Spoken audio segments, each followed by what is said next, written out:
But my beats, they are hard.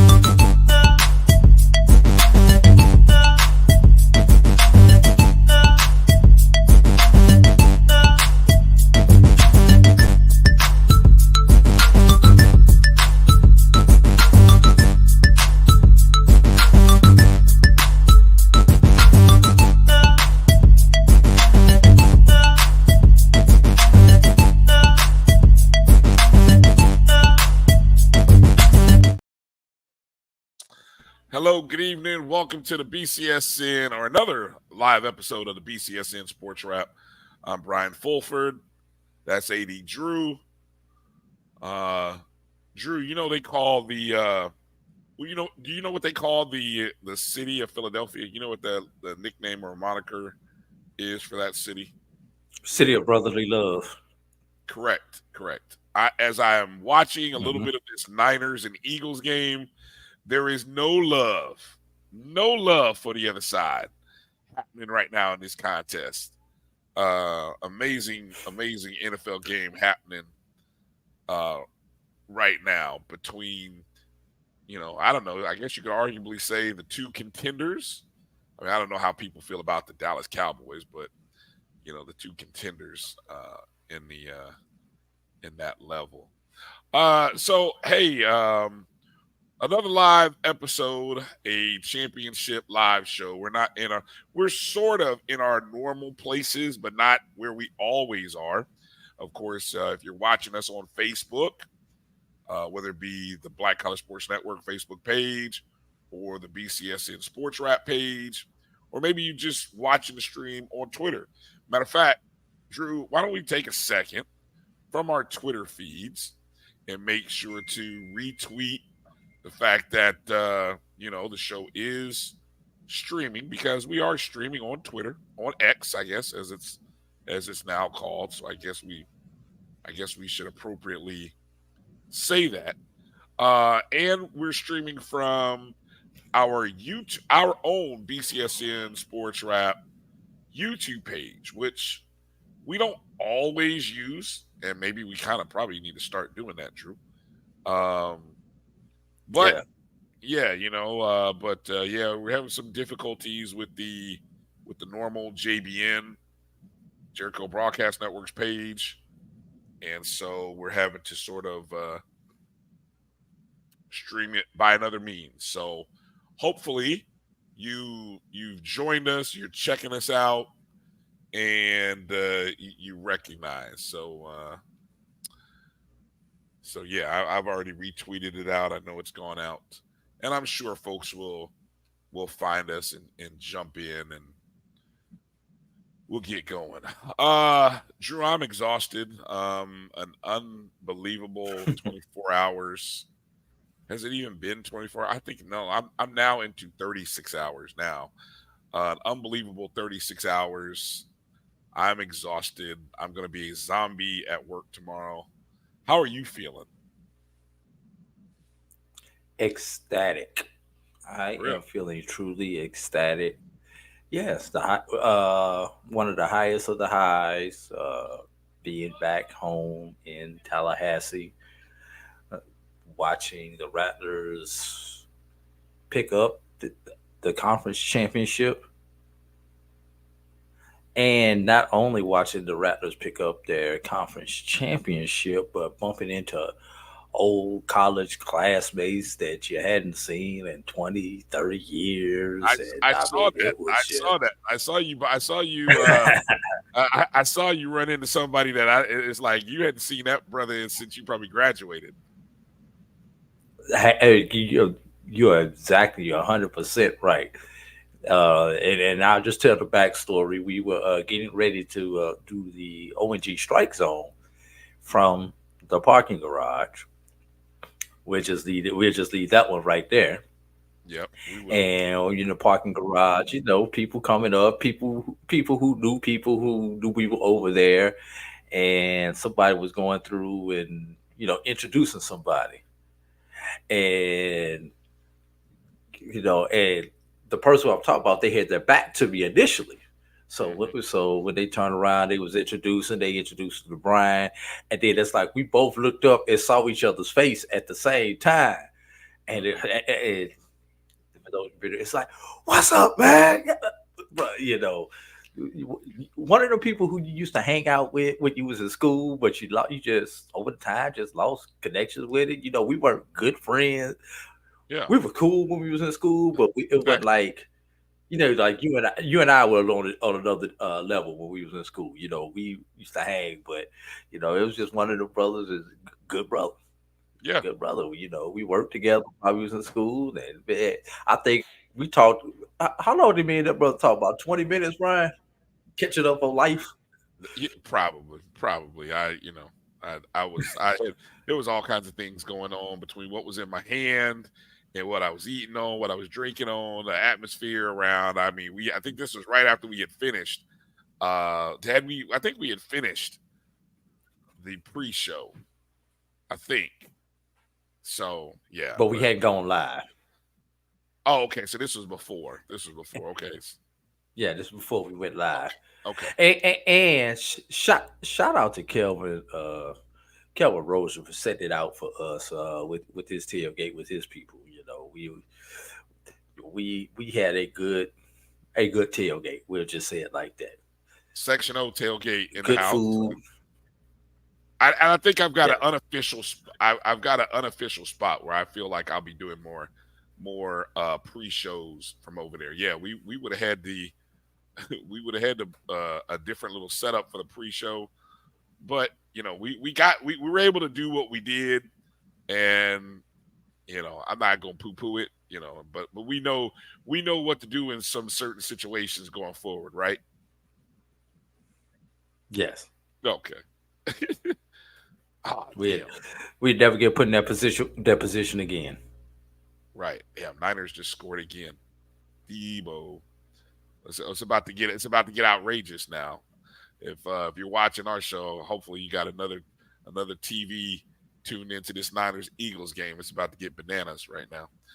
Um, yeah, for an evening for a day that just you know what, honestly, think about how often you have had a rainy day that was consistent rain. I mean, it's been a while, I feel like, since it's been 24-hour rain. I mean, it was raining in the morning, it rained in the afternoon, it rained in the evening. Uh, I don't recall. It's been a while since I've had a day like that. Normally you go stay inside on days like that, but especially on a busy, active day, like, hey, you knew this was going to be a championship day. You knew you needed some, and hey, look, there was a brief half where there wasn't any rain, right? And then you had a nice delay in the third quarter. So, but needless to say, I mean, everybody took it in stride. I think for Rattlers who stuck it out, who were there, it'll be one of those memories that it'll last. And I'm sorry that others, you know, didn't tough it out, but everybody's got their thing. And I understand. oh, sure, Just like players don't like to be wet, fans don't like to be wet. yeah, yeah, I get it, I get it. And I think honestly, And people I knew by the first half. I think when the major delay came, if the game were closer, or if anyone who was watching it, if you felt that game was going to be closer, you might not leave. But I think a lot of people felt like FAMU shouldn't lose this game at that point of the weather like, delay. You know, I think people kind of knew. but then there was also a large number of people who wanted to take in those final moments when the clock went 000, at the trophy celebration because there were a surprising number of people who were still there. If this is game 4 of the season, Brian, that crowd at the end of the game would not have been at that level. You and I both know that. No, you're But right. with You're right. this being the championship game, there were a lot of people. And I'll tell you what was let me tell everybody a secret.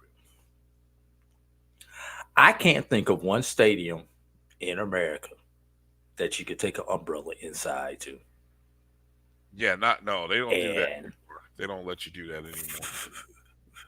yeah, and there was so many people who had got turned around with umbrellas with when I was trying to when I was getting in with my with my media pass and actually kind of just helped me kind of, even though we as media have a separate entrance, there's also fans who come in through that same entrance that we go into as media, and it just kind of helped move the line along as people start turning around and go and take the umbrellas back to the car and everything, and you know, so thank y'all for helping me get in about a minute earlier. Yeah, you look, you do the try. I give much credit to FAMU, Coach Simmons, VP A.D. Sykes, the athletic department, the university, in trying to alert people for at least a week or two about all of the protocols, that this was not just a normal game and just the other things that went into this game.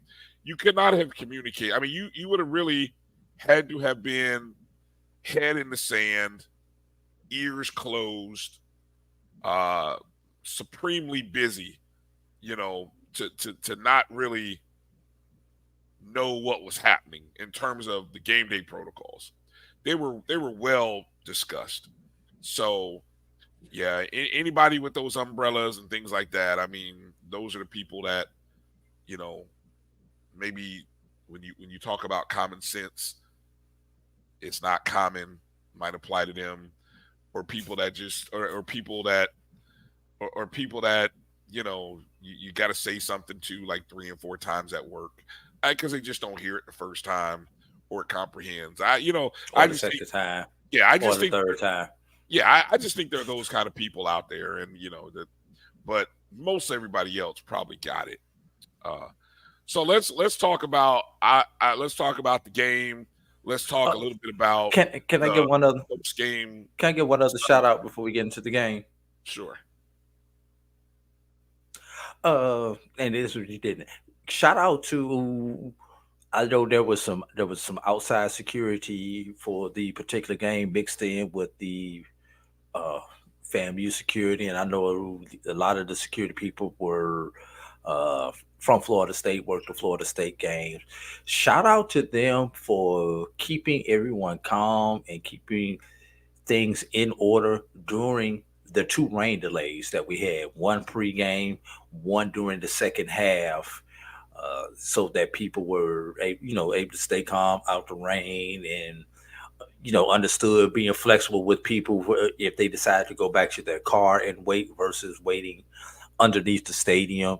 And also for FAMU opening up the Lawson Center for fans so they can get out of the elements during the rain. So that's good. Also for people like Stephen J. Gaither, Ken Rashad, and I'm calling them out specifically because that was their first trip to Tallahassee for a ball game.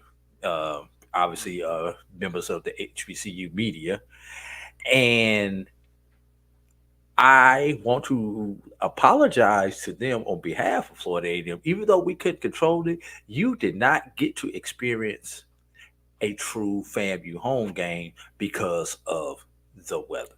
So I hope that doesn't spoil them, but that's all right. Y'all come back down here next year when FAMU is hosting the championship game, and hopefully it'll be a bright and sunny day. I want to talk about that because I think I thought the atmosphere was good. I think they for a half. No, it was good. It was good, but it was not. And what I mean by the atmosphere, the pregame atmosphere was not there.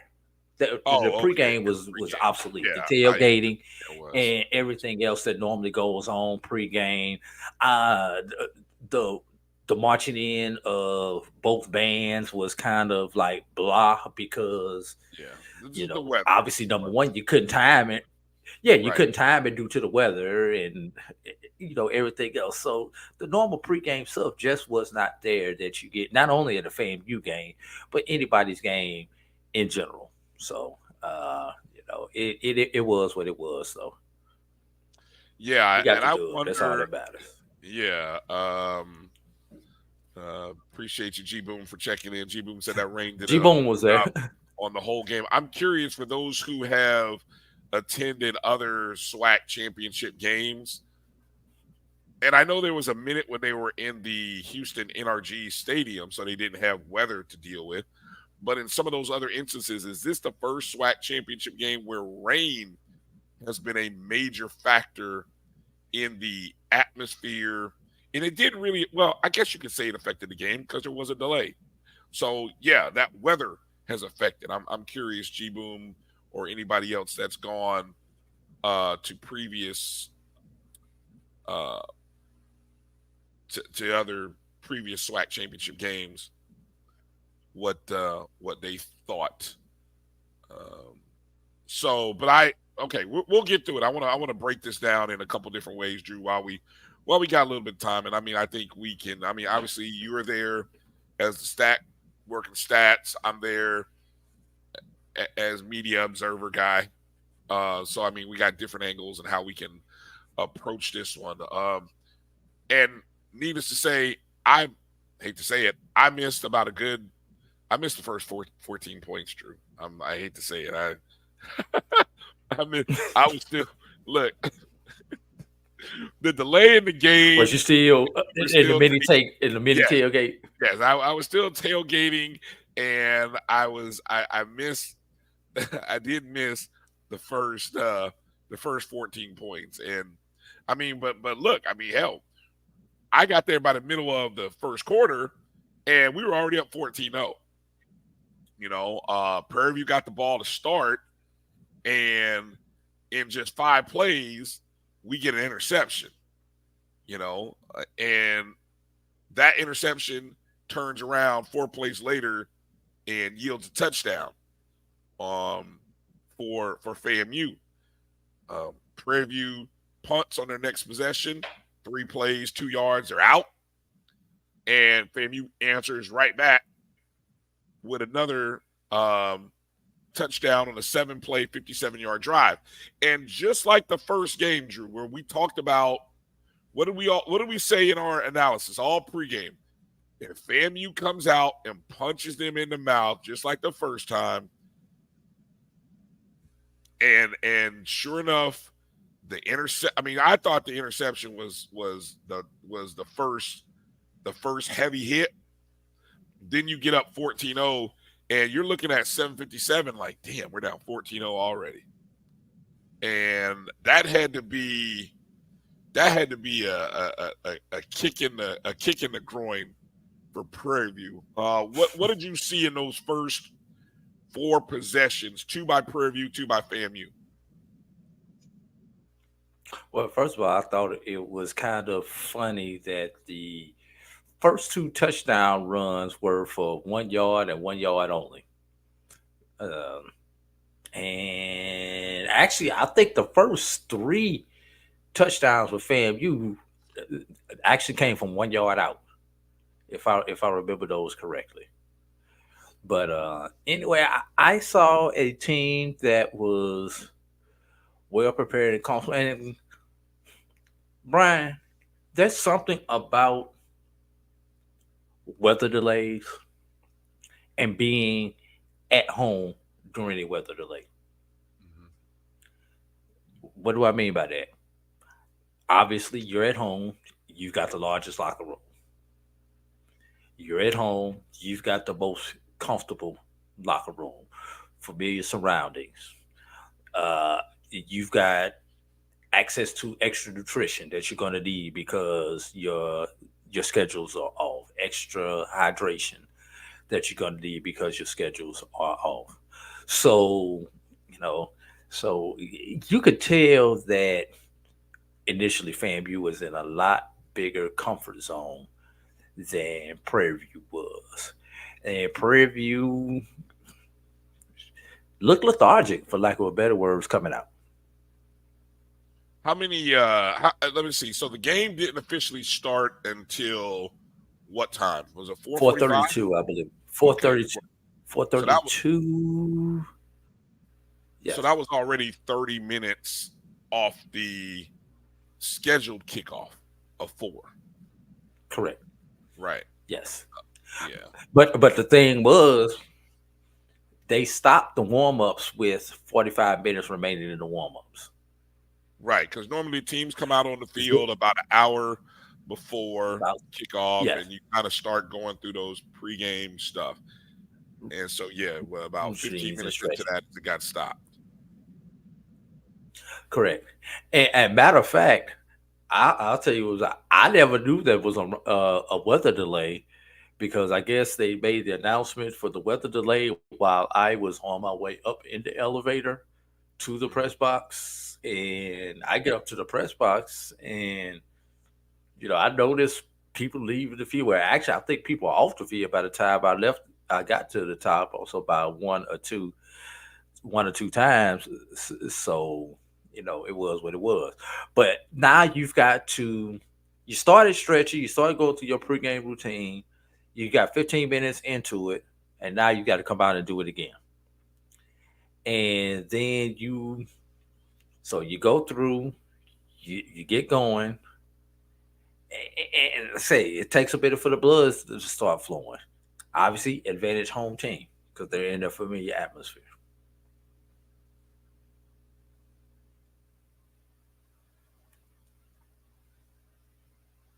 I hear you. Go ahead. You paused there for a second.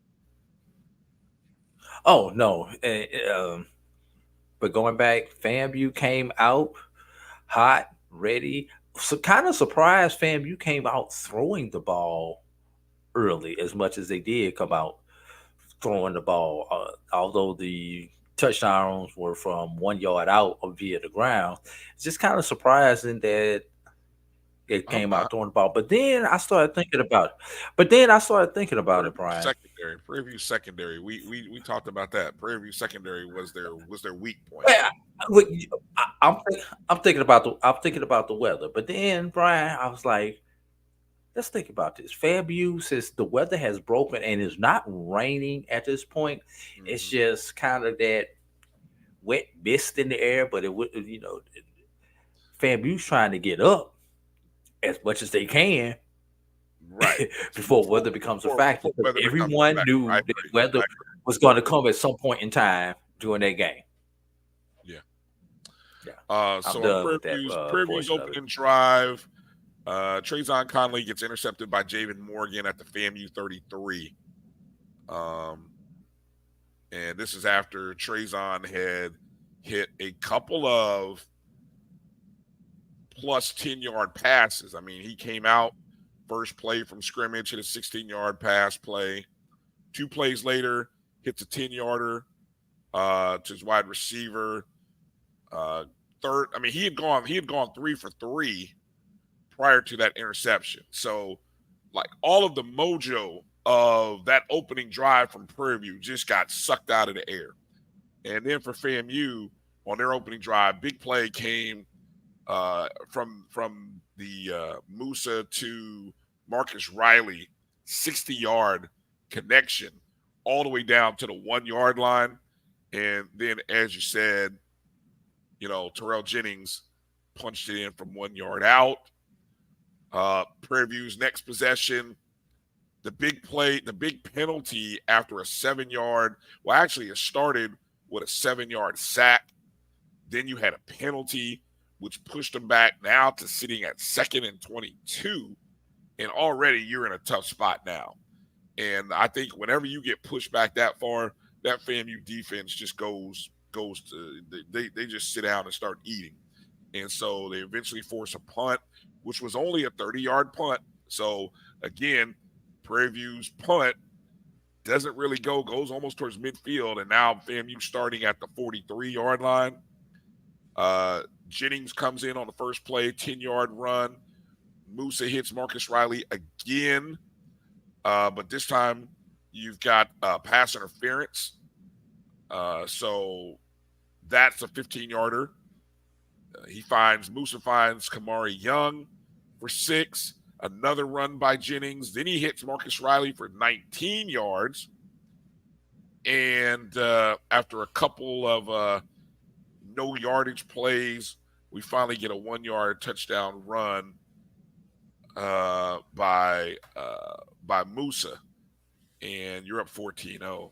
And at that point, Drew, you can kind of see, and that's when I got in the game. And now, the curious thing is, Prairie View's next drive went nowhere. Let me see.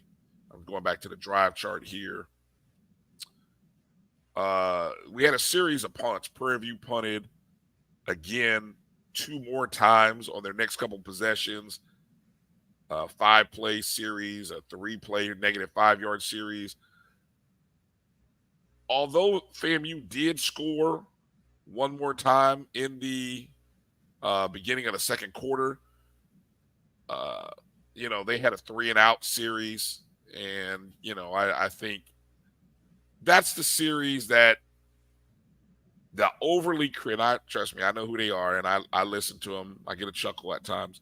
The overly critical folks will say that was the drive, that FAMU third drive. That's the drive where you run the ball and you bludgeon Prairie View. But instead, we go 3 passes, all of them incomplete. And we started on our own 15-yard line and actually went -6 yards on those 3 pass plays.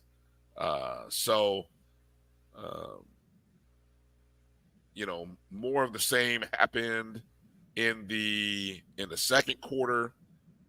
Prairie View punt, 4-play, 10 yards. FAMU comes back in their next possession, another punt. So, actually, hold on. I missed that FAMU touchdown, that third drive. Let me go back and make mention of that. That was at the start of the second quarter, I believe.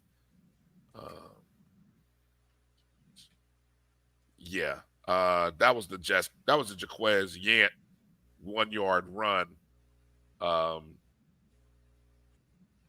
Kamari Young caught a couple of passes. One of them he actually caught from Jaquez Yant, and then he caught another one from Musa before Yant rushed it in. And now we're up 21-0. Literally with 10:50 to go in the third quarter. Drew, what as you're looking at that contest, are you thinking at any point in time there's a chance that how I am, but are you thinking what's the vibe like in that media box when that score hits 21-0? First of all, when it was 14 going on 21, I think it was 14 going on 21. Yeah. When FAMU came out and threw the ball 3 straight times from deep in their own territory, and took about a minute 5 off of the clock, if I remember that correctly, Brian. It was 3 consecutive passing plays. Yep. Yeah. And everyone in the box was like, what the hell is going on out here? Why are we throwing the ball? And what tends to happen is when you have an incomplete pass on first down, it almost forces you to pass the ball on second down to try to get back in front of the chain. Then when you have an incomplete pass on first down and second down, now you have no choice but to throw the ball on third down. And unfortunately for FAMU, all 3 plays were incomplete passes, which means no time came off the clock. That's what people were wondering about. And even though when FAMU got up by 3 scores, there was still a sense of caution optimistic because it was still early in the ball game. Well, when I say early, it was still early enough for someone to come out and come back. And at that point, everybody knew it was FAMU to lose. The only way Prairie View was going to get back into that game was if FAMU started doing some dumb stuff and or turned the ball over. Looking at these first 6 possessions by Prairie View, they open, first possession ends in an interception. Then they go 4 punts, punt, punt, punt, punt. The next 4 possessions. Then they have the interception, and you're down 21-0. And the one bit of shining light came when Prairie View started on their own 20 with 3:50 to play, and ended up going 9 plays, 80 yards. And I believe, if I'm not mistaken, Drew, that was with the backup quarterback that came in, if I'm not mistaken, right? Yes, Conley got hurt twice during that game, and I believe once in the first half. And did he start the third quarter, or was both times he got sent out in the second quarter? I don't thought, think I don't remember him coming out after halftime. well, he was, And I'm going off the top of my head. yeah. I mean, I'm reading the Go stat ahead. thing now. You were the stat person. You were there. Now I'm just going Right, off. It and was it should does it indicate when the injuries occurred on the play-by-play that you have? It may not. It may That may not. be I interim feel like he stats. got hurt. I feel like he got hurt on the turnover, on the interception, uh, Well, or he got hurt on he the did sack. because He got I hurt on think the that, sack. It was a sack. yeah, Jalen Hunt it sacked was him. on the third. Oh man, that Yeah, hurt. It looked like it it was on hurt. the Man, third Jalen Hunt down. fell on him. Yeah, that's where he got hurt. And That was the first time, and I think it may have been a shoulder or something it based looked on the bad way because he he ended up landed. going out. He went to the locker room. If I'm not mistaken, right?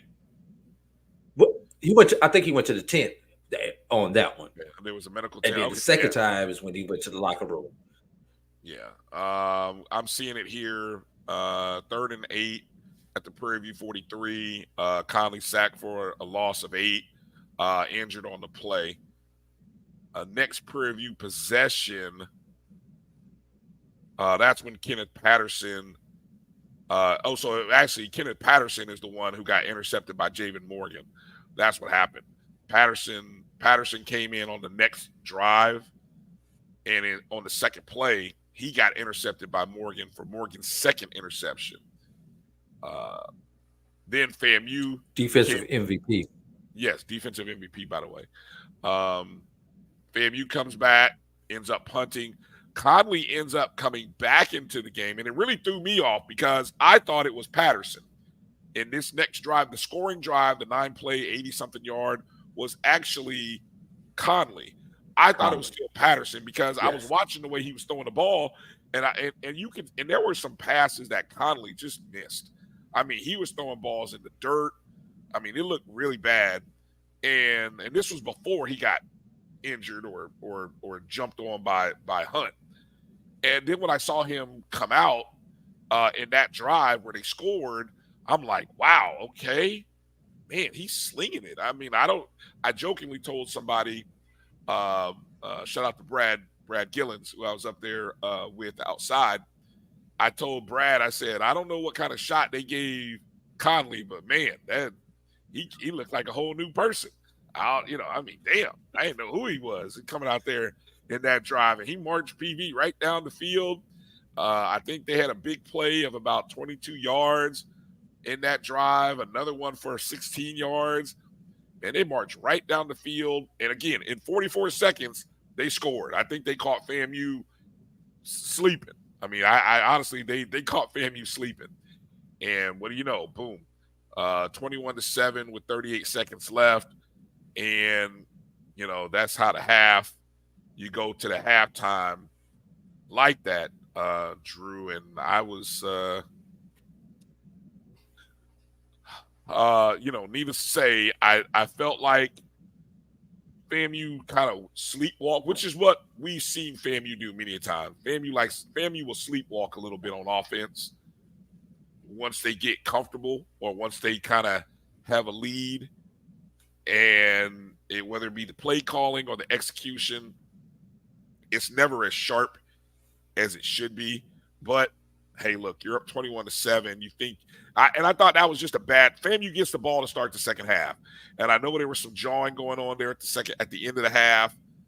And I'll tell you, man, I really thought FAM was going to come and just lay the hammer to start that third quarter. But I was wrong. Let's talk a little about the halftime for a second, Drew. You know, I don't know about you, but there aren't too many opponents that come to Bragg Memorial Stadium. I mean, I feel like I can count on one hand. And I'm just thinking over the last 2 years, Alabama State has brought their band and performed a good show. Southern has brought their band. I'm just thinking the last 3 to 4 years, Drew. I don't think, and maybe it's because of the distance or whatever, but it was really nice to see and hear. Why do I feel like Albany State brought their band last year? I don't know if they did or not, honestly. They may have. I don't know if they did. But it was good to see Prairie View out there. I mean, they sounded good. It was a good show, and there is a uniquely different sound from SWAC bands and FAMU. There really is, and I think it's just different. It's kind of it's a little unique. I thought, I'll tell you, did you just kind of fast forward? Did you stick? You were on the field with me. You caught a little bit of the fifth quarter, right? First time, Brian, that I've actually caught part of a fifth quarter, and God knows when, brother. I will tell you that fifth quarter was pretty doggone good. That, and I don't know what we heard about. I heard about maybe three songs from each. Now, what was funny is each band had about 8 minutes.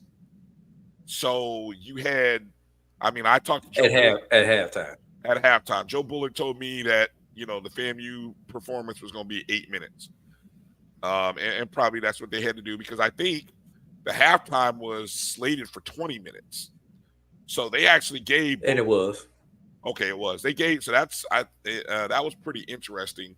Both bands got about 8 minutes. They got on and off in the same time. Although I feel like it felt like Prairie View's performance was a little bit longer, but maybe that's. Go ahead. What were you going to say? Was it longer? It was 8 minutes each, because I watched it with like a minute. Well, what it was like, you had a 30-second transition at the beginning where the clock started.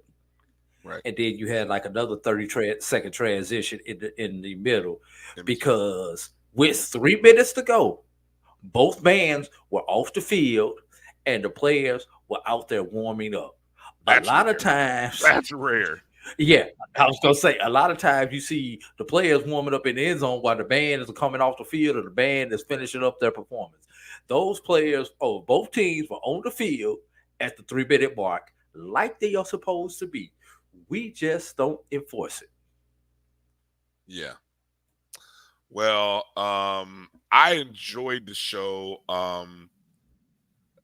Prairie View's sound was good. They lose points in Bragg when you put your instruments down to dance, you lose points in Bragg.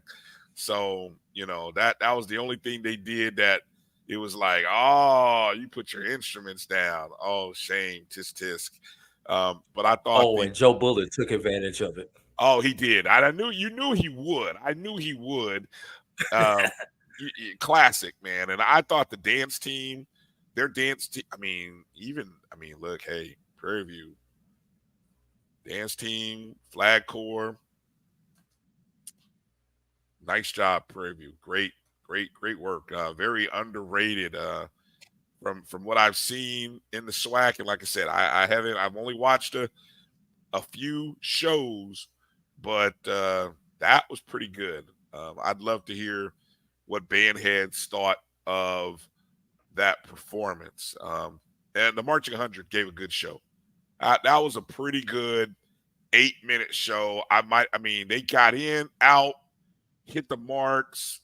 I thought it was an awesome show for 8 minutes, and it goes to say, hey, Drew, guess what? It's possible. You know what I'm saying? No longer can we believe that it's impossible for the 100 to do a show in 8 minutes or 10 minutes. No, they hit the mark, man. They were great. So shout out and took their jabs. Yes, doing their 8 minutes while they were out there. Yeah. All right, let's take a quick break and get into talking about the second half, the post game, and what's ahead for Florida A&M, who ended up winning the 2023 SWAC Championship 35-14 over Prairie View. Somebody predicted 31-14. One of us. I don't know. What did you predict, Drew? What was your score? I think I said I had two different scores. Yeah, you gave me something points. I had 38-22 the first one that was on the show, on one of the shows. And then I think I did 34-16 on the ONG pregame. All right. Yeah, 31 Kelvin dropped 31-17. Good prediction. Well,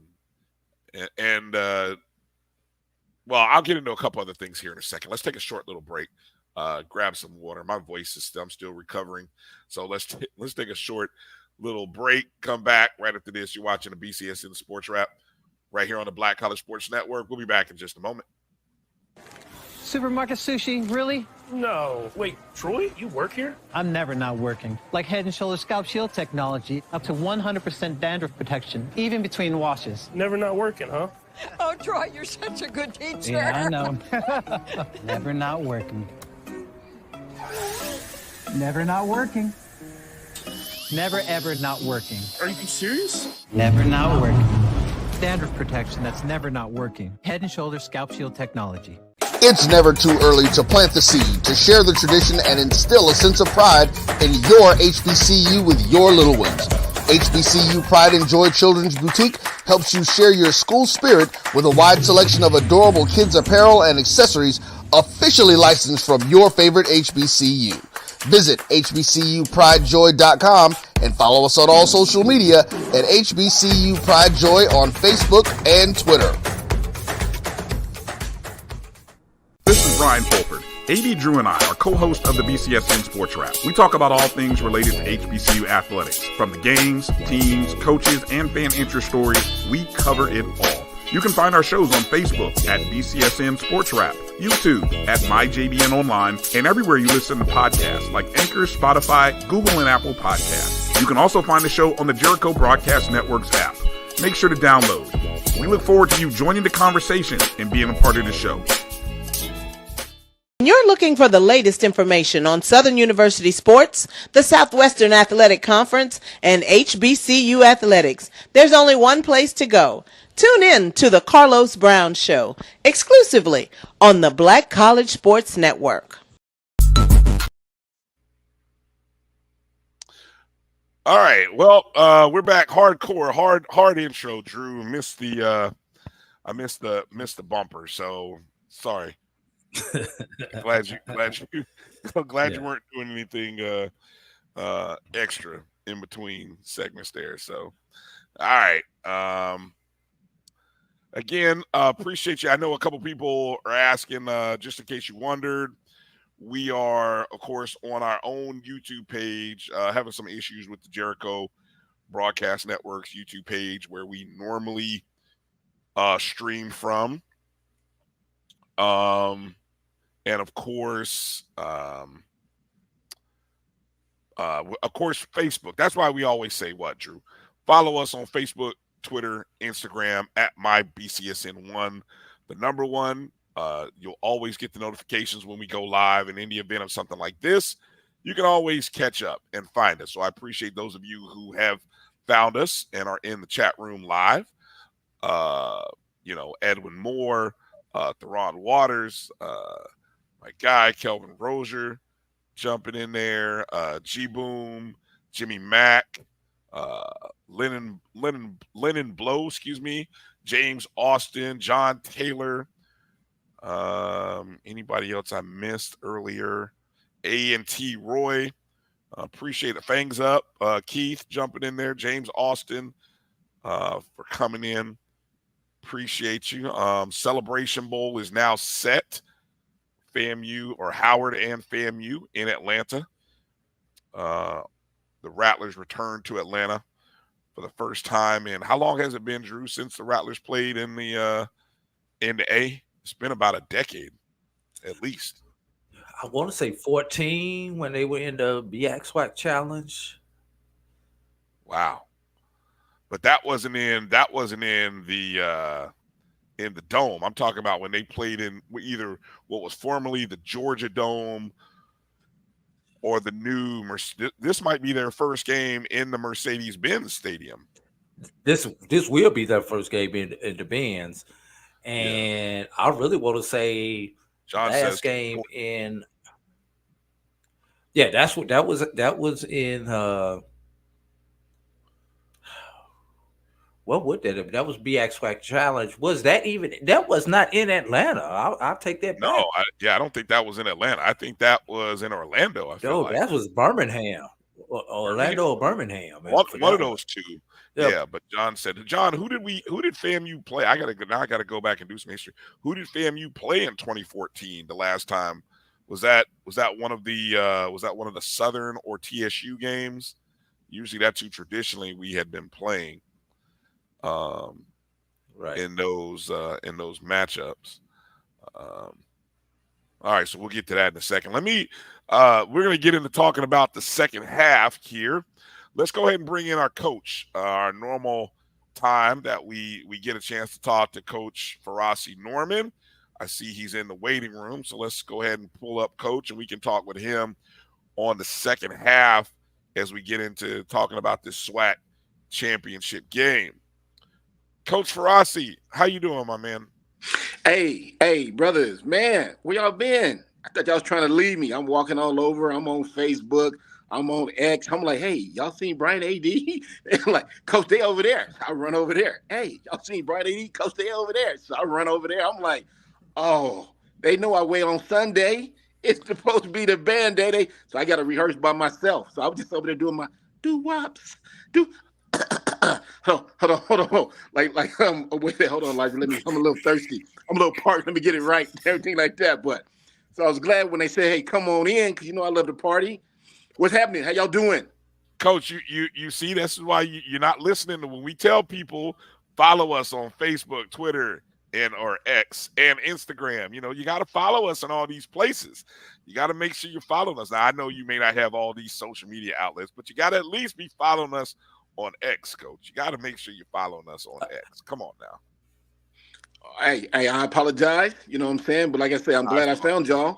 Everything like that. Hey, real quickly, I know it's got nothing to do with football, but I just want to make a real quick correction. Last week, remember I said my brother was getting ready to open up his restaurant. It was called Bama's 1865 because he was an Alabama fan, and 1865 is when they freed the slaves.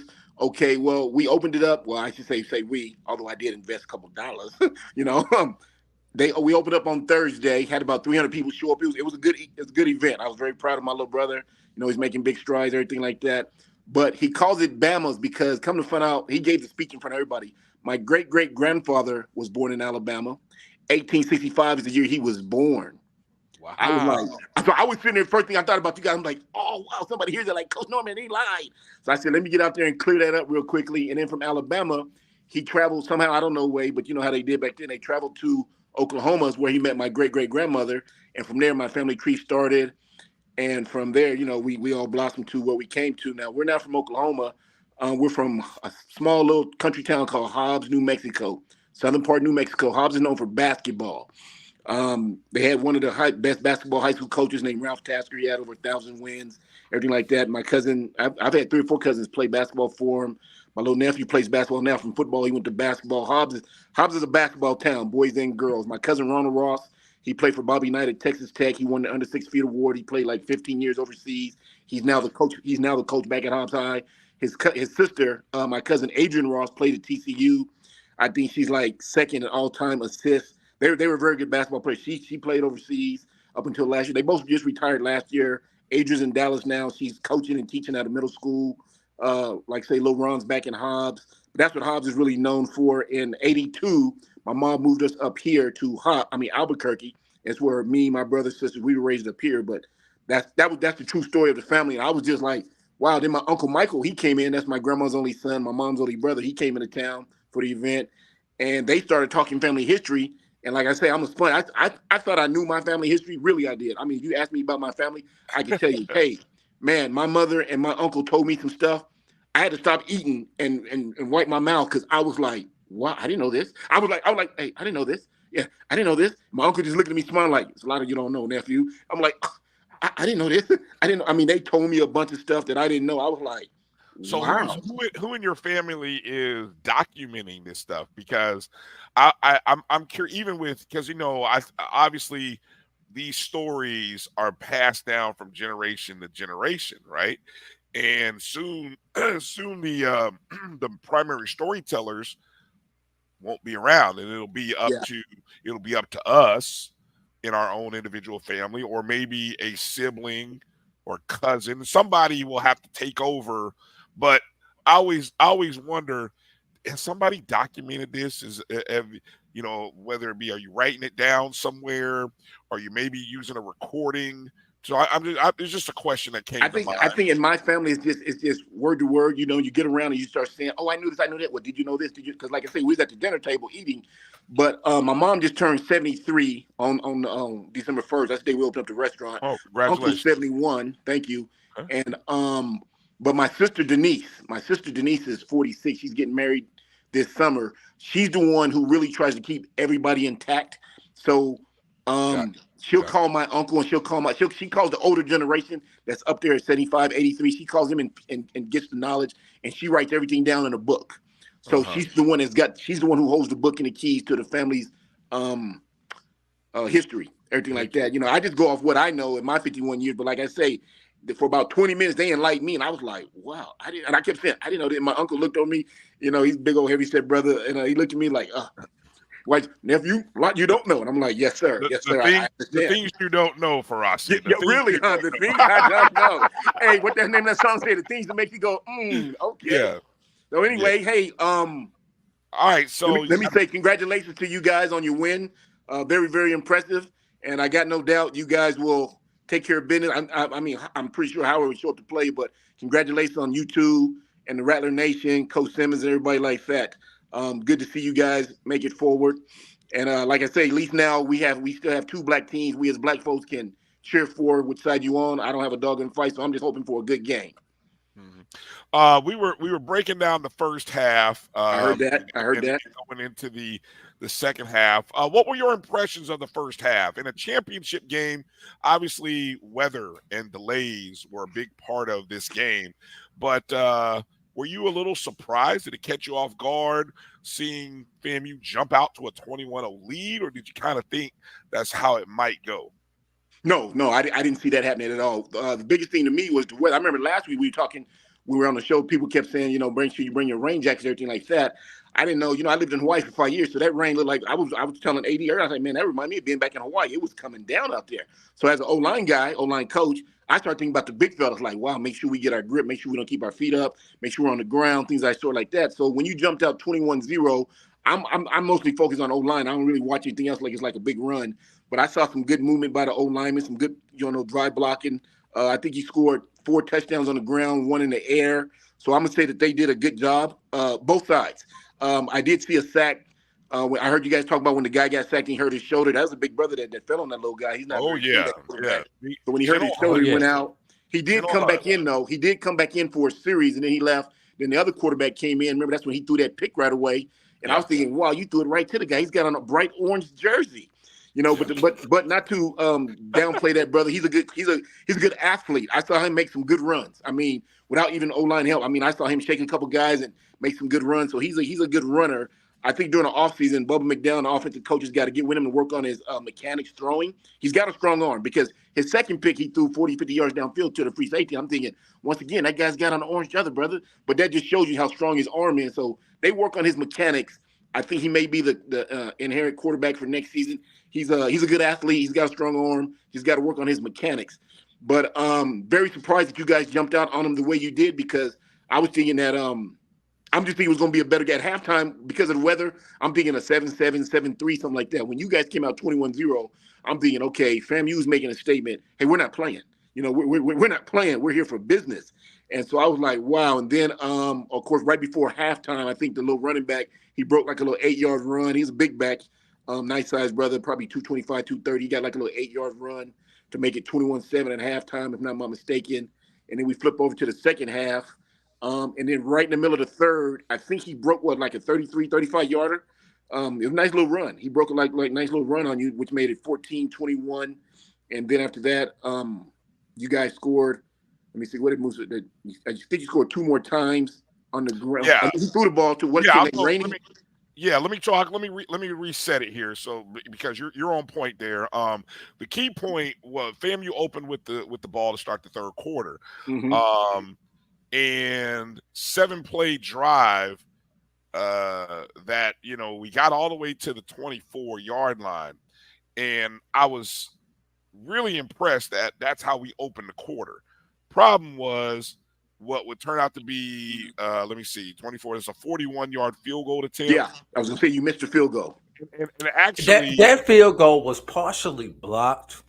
Was it? Did you guys yes. get credit? Let me see. No, who blocked it? The grass? Because I didn't see nobody around him. I saw that's what I'm saying. Somebody. No, and I'll tell you why. Everybody up there in the stats in the press box, I was in the press box, says somebody got a paw on it, but we could not see identify who it was, and it did take an odd angle because I was watching the ball. It did kind of do a sideways spin. Right. So I might agree with you there on that. Which is what alerted us that somebody blocked it. But then, and I'll tell you, we cheat up here in the press box doing stats, especially. Hey, man. Well, when I say we cheat, we're supposed to. Hey, Brian, hey, what you doing? Hey, what you doing? No. Let me rephrase it. Secrets, yes. Cheat is not. Cheat is not the word. We use all of our tools. There we go. Better term. Okay. And what I mean by using all of our tools, when the game is being broadcast, we sometimes have to go back. They've got the monitors in the press box with the actual game feed. So we were looking for the game feed for them to replay it on ESPN, because we get the ESPN feed. Right. The ESPN feed did not pick up the play early enough for us to do it. Right. But there was also and I say Dr. Cavill just happened to be next to me, and he was watching the game on his iPad also. And the feed when you watch it on the iPad is about 10-15 seconds behind live action. So we tried to get it, but because he was watching it on the ESPN app, the ESPN app does not allow you to rewind live action. So we missed it. We had to go with what was on the field, just like a referee. We had to go with what was on the field. We just had to put it as a missed field goal, but we was unable to give someone credit. But we knew someone had got a fingertip or something on that ball, but we just couldn't figure out who it was. So that was and that missed field goal, and really I think the bigger play in that missed field goal was on 3rd and 4. Musa missed Jamarie Shareed, threw the ball a little higher than Shareed could jump for it. But anyway, after that field goal, that's when the rain came back, and that started. What was the total? What was that the second? Was that the second delay? Was that the second rain delay that got everybody up yes. the field? In the third quarter. Okay. Yeah, because it was about 5 minutes in. Right. What was the total time on the delay, Drew? Do you recall? Man, no, it was not. What I recall about that one is the clock got down to 7 minutes or 6 minutes. So that's 24 minutes that have gone past because it's a bit of a 30-minute delay. And they had just came in the press box and announced, we're going to start back at whatever time it was. We're going to give them so many minutes to warm up, and we'll start back at like 10 minutes past the time that they give. They was going to give them 10 minutes to warm up. And as soon as they said that, I was kind of turned, the window was right here, and I said, was that lightning that I just saw? Yeah, right. Oh, you jinxed him. You jinxed him. No, because I saw it. I saw it, and I was like, was that lightning I just saw? Everybody was like, no. And then you heard because lightning comes before thunder. Somebody said the same thing. Somebody said the same thing where I was standing, Brad. So I'm not going. It wasn't just Drew. It was somebody I was standing next to said the same thing, and I was like, I don't see any but lightning. And then all of a sudden, no, here comes the rain. Yeah. And then you heard the boom, boom, boom from the thunder. I was like, well, that might not have been lightning, but that's damn sure thunder. And then you saw the clock. Reset to 30 minutes again. Hey, when that happened, I was just sitting there. I was watching a basketball game, and it kept saying on the TV, rain. Weather delay. Then one guy said like 22 minutes, so I wait 22 minutes. Another guy said it was going to be another 30 minutes, and I think that's when I text both you guys. Said, "Hey, are they going to just call this game 21-7?" That's when we had that second delay when we all got through the weather delay, and then we heard that last rumbling that I'm talking about. Yeah, and I'm thinking that I thought they were going to call the game, and you guys said, "No, we're getting ready to suit up." And I was like, okay, here we go again. But I'm thinking that's a long, because you had halftime, and you was out there, then you had this long break again. I'm thinking, wow, okay. But, the weather was just not a good day. Not a good day. Is it usually that time? Is it like that time of year down in Tallahassee? No. That's what was so odd about the weather. That was what was so odd about that. If this was March or April, I could believe that coming in like that. September, October even. But in December, that was not typical. That was rare. Tallahassee weather that we are used to. So definitely was an anomaly. That what you asked there, Coach, about whether it's going to be delayed, that was a conversation that a couple people were having around. I don't know if you guys were having that up in the press box, but certainly, I was talking to some people, and people were asking, "Oh, is the game going to be played?" And we were like, well, look, at that point of the evening, it was only 6:30. It's not close to 7 o'clock at that 7 point. o'clock, but I kept thinking, hey, look, there's still 4 or 5 hours in the day. This game is going to get played because A, it's a championship game. B, there's a lot of money at stake in terms of who goes to the next level. And then you got like the logistics of, you can't, it's not that easy to just let these teams come back the next day. No, I wouldn't think about the next day, because I've been a player and a coach in those situations where you got this long 30, 40-minute break, and then the referees come in there and say, hey, coach, it's over. And usually they say whoever's up, that's who wins the game. I was a coach at New Mexico Highlands back in 2001, and we were down 7-3.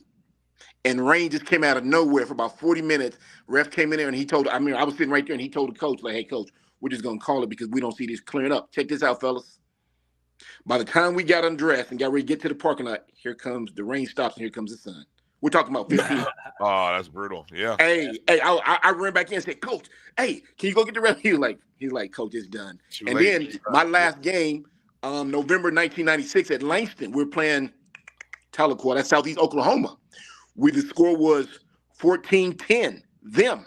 Snow came out everywhere. I mean, just like, woof, you know, so we go inside. We're sitting there. We're relaxing. We knew it was going to be 15, 20 minutes. We stayed there for about 40, 45 minutes. And Coach Johnson came downstairs, and he had his hat off. And he looked at everybody, and I'm thinking, okay, he normally got like a little chippery look to him when you get to know Coach Johnson. He's always got a little smile on his face. He had this funny look on his face. He said, fellas, they called the game, and they gave it to them. And whoever won that game would have won the conference. So we lost the conference game. They won it because that's why I asked you guys. So I'm thinking about what happened to me personally. I'm like, that's when I text you guys like, hey, are they just going to call this game and FAMU's going to win because you were up 21-7? But you guys both responded real quick like, no, we're playing this game. I'm thinking, how? How? You know, how? Yeah. But I'm glad it got played. I'm glad it was able to get what it done. So anyway, I did want to say something real quickly. I know. Can I cut you off? Can I cut you off for a second? I want to answer this question by Edwin. Go ahead, brother. Edwin says, do they look for a lightning or do you have a lightning reader? Edwin, they have a lightning meter that's somewhere in the stadium, and usually the head trainer is in charge of having the app that reads off of the lightning meter.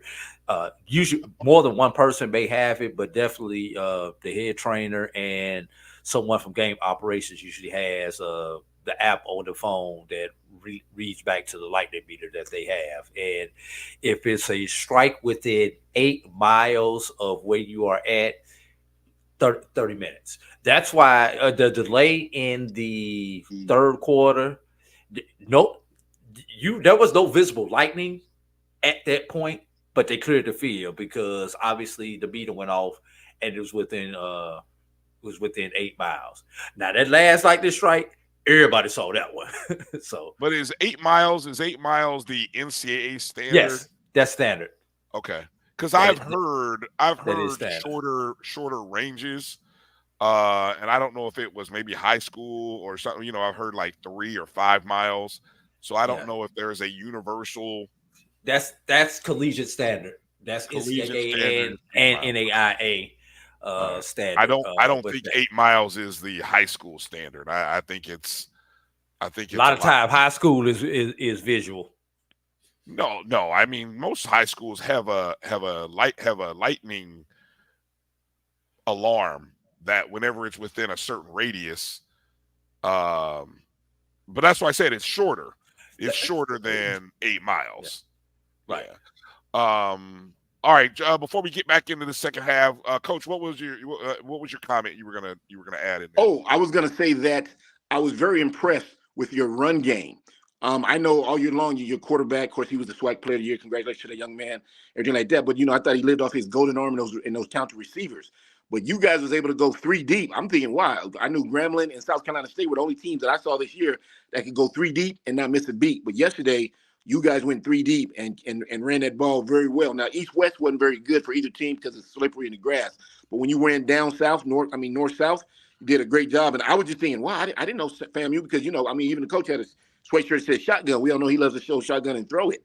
But yesterday, you guys proved that you can run the ball, which gives Howard – it's going to give them something to scratch their head about because we know you can throw the ball because you threw it yesterday. I think, what was it, like a 7-8 yard difference between rushing and passing? I think you ran for more than you threw, but it wasn't much of a difference. But anyway, I was just saying that I did not know you guys could go 3 deep and continue to run that ball. Now, that big back, number 23, I think he was player of the game. He looked good. He had that one run in the beginning of the fourth, 3-4 minutes into the fourth, where he broke 1-2. I mean, he looked good. He looked good. He looked like pro material. I mean, that brother can play. I don't know the running backs down there. All I hear is about Moose's arm, those receivers. But yesterday, them running backs went 3 deep, and that one kid, number 23, they played very well. Terrell Jennings, yes, sir. Offensive MVP, 17 carries, 113 net yards, 2 touchdowns. Mm-hmm. The long was the 33. He is. And I think that 33 was the one that had that leap that J-Back is talking about was on that 33-yard run. Because not only I don't know what was more impressive, the leap or the juke when he broke somebody's ankles on the same play. I saw that. Yes, I saw that. It was the same play. That was more impressive. I've seen Jennings leap over some people, but no, the cut that he put somebody on the ground on, damn, that was nice. On wet grass too. So the boy got some good ankles. But like I said, he played a heck of a game yesterday. And then they had a couple other backs that went there, did they thing. But I do want to say this. They were on the 1 yard line going in. Remember, Moose had already scored earlier in the game from the one he did a quarterback sneak. So when they're on the 1 line again, I'm thinking, naturally a quarterback sneak, but he turned around, handed it to the back, and the back punched it in there. And I started clapping like, hey, non-selfishness by the quarterback, because he could have easily just said quarterback sneak and took it in there. Either way you go, you was going to score. But I thought that was non-selfishness of your quarterback say, hey, I'm going to let somebody else eat too. So I thought that was non-selfishness of him. But yeah, that number 23, that Jenny, whatever his name is, he was showing out yesterday. He was showing out. Look, I think Howard is going to bring backs, and I think because of offensively what Howard has done over the course of the season, Howard's running backs are going to get a lot of attention. But the hidden jewel of the FAMU offense is the three, and actually I'm going to say it's technically four, because you're starting to see, besides Terrell Jennings, Jaquez Yant, and Kelvin Dean. Those were the three who started the season. But Leland Wilhoit, my guy Leland, who he has come on lately, he's getting more reps. He's become the fourth back that, look, he's such a great kid. I've talked to him many times. He's just biding his time. I mean, he knows right now there's a couple guys in front of him, but it's that group is such an unselfish group. What year is he in? Is he a freshman, sophomore? So no. Leland is he's a redshirt junior. He told me last week that he actually has another year of eligibility. So I believe he'll be back next year. Jaquez Yant and Kelvin Dean have another year of eligibility. Hopefully they'll be back next year. Terrell Jennings is the one this is his last year, but he's been at FAMU since his freshman year in 2019. Okay. Yeah, he's rushed for over 1,500 career yards. So I mean, he's top. He's like, if he's not top 15 in the career rushing yardage at FAMU, he's sitting on like 16. But he did go over because we had Gerald Thomas up there in the booth with us, and I think Gerald said on the touchdown, one of the touchdowns, he only had one touchdown, correct, Jenny? 2 touchdowns. No, he had two. Two touchdowns. Okay, on the 1 yard touchdown run, he said that was the one that actually moved him to the next place. That 1 yard. Okay. Yes, because he was only 1 yard. He was only 1 yard behind. But yeah. So yeah, he moved up. Or tied him or something like that.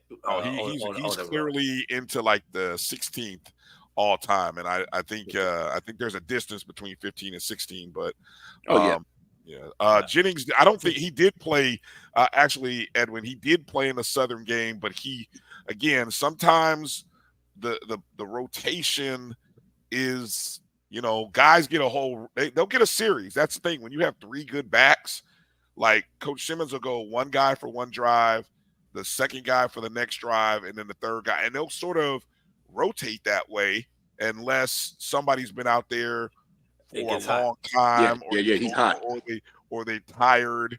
But usually those guys are 3 down backs, all 3 of them. Yeah, they were good. Yeah. I mean, I was very impressed with him because, like I say, normally all year long you've heard about Musa and his receiving core, and so. But yesterday, I was like, after, when the third guy got in there and they kept moving that ball down the field, I'm like, they just went 3 deep and they not missing a step back there. Okay, that's cool. And you say 3 of those guys come back next year, so we know. I don't know who's going to be the quarterback next year, but we know they'll be able to run the ball because they got good backs. And speaking of that receiving core. I was just about to add about the receiving core. Go ahead, Drew. For the first time this season, FAMU had a 100-yard receiver in the game. Really? Go ahead. Yes. First time this year. Because usually the ball there's spread around. It's about 6, 7, 8 different people. I'd say 8. It's like 7 or 8 guys that'll usually catch a pass 30 to 50 yards. Yeah. So this time, Marcus Riley, 5 catches, 132 yards, 1 touchdown. The next guy, which is pretty impressive, is Kamara Young, 4 catches, 63 yards. So it's like, wow, and that's a standard day at FAMU, 4 for 63. Yeah. Okay. Yeah. But who had 100 again, Brian? It was 130 some odd yards. Riley. Marcus Riley, 5 catches, 132 yards. Yeah. Riley Riley was in the conversation for MVP up in the press box when they were tabulating the votes. Okay. All right. Good to know. Good to know. Yeah, he had a heck of a game too, but I would have went with the running back because he was. It was between those two. Those are the only two people being considered up in the press box. Yeah, and the defensive MVP of the game was Javen Morgan. He that had was 5 no conversation. tackles. Yeah, 5 tackles, but he had 2 interceptions.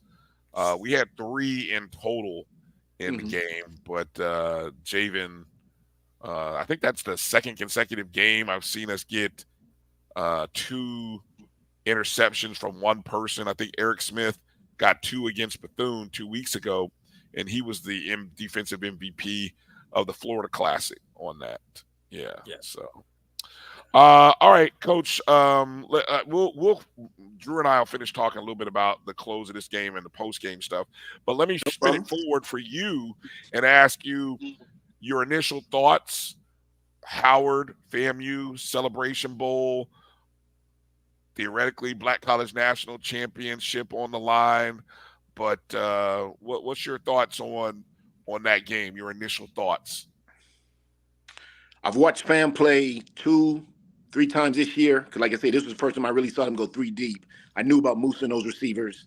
I know you got a good defense. I've only saw Howard play once. That was early in the year when they was the Battle of the H's. So I really can't make an assessment right now because I don't want to downgrade Howard. Obviously, they beat North Carolina Central. That says something right there. That to me, that's championship. When you beat the number 1 team and the way they beat them, they didn't beat them 5-6 or 7-3. I mean, they put it on them. So I'm thinking that they're feeling good about themselves, even though they've had a nice little break. But by the time the game gets there, hopefully their coach is healing up the players because naturally it's football, so you're gonna have some players dinged up, especially in the trenches. So hopefully he's doing it right, taking it easy on them, making them get in the weight rooms, training room, things of that sort. But from what I see right now, FAMU's full steam ahead. FAMU still steam ahead. Once again, I'm not taking nothing from Howard. I haven't seen them enough to play. But from what I've seen from the Rattlers, they're full steam ahead. So Howard better come with it because if not, they can run and throw, and they play good defense. Coach, let me ask you this. Talk to me. Okay, all right. The MEAC team this year, Howard, gets an unusual 4-week break between their last game, which was Morgan State, and the Celebration Bowl. And this is very unusual in football. FAMU is on a typical something that occurs naturally in football. You basically bye-week game is what they'll be facing. Be facing next week. So let's focus on the MEAC team, Howard. Don't know if you've ever been in that situation where you had like actual 3 to 4 week gap between games, but what would you do to maintain your sharpness? Because let's be real, you can only watch so much film during that time. You can only practice full speed so much during that time because you don't want to get players hurt in practice. If you're gonna get hurt, you're gonna get hurt in the game. You're not gonna get hurt. You're not gonna get hurt in practice. And also, when you have all that idle time, now your mind begins to wander, and you may overanalyze a team. You've got a week, 2 weeks, you take a dive, but you focus more on yourself doing a week to week or even a 2 weeks versus where you may on a 4 week. You may really dive too deep into a team and prepare for some stuff that they ain't even thinking about doing because you dove that deep. So talk to us kind of about that process. You haven't been in it, but what do you think is going through that Howard staff is mind right now? No, sir. I've never been in that situation, player or coach. That's a long break. Like I say, normally it's a bye week or 2 that you get. But Howard, I'm thinking I put myself, excuse my language, fellas. I put myself in that coaching situation. I'm looking at the calendar and I'm saying, okay, we don't play to December 16th. Our last game was over here, and I'm counting 1, 2, 3, 4. I believe November 19th was the last game. Okay, so basically we got a month before our next game. So what I'm gonna do this week, that first week, we're resting.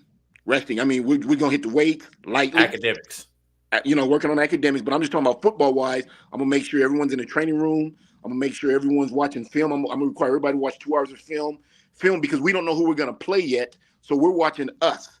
how do we do this? We're going back from the first game to the last game, break it down pros and cons. How do we get better getting ready for a month from now? So that's the first week. Okay, we're not even going to the field. We're just training room, lightweight, watching film. And also that first week is Thanksgiving week. Let's just throw that in there also. Okay, so then you know you do what you do. Like I say, we're not even going to the field because we're getting ready to go home for Thanksgiving break. So you tell everybody, hey, eat well, drink well. Hope to see everybody back here. Travel safe.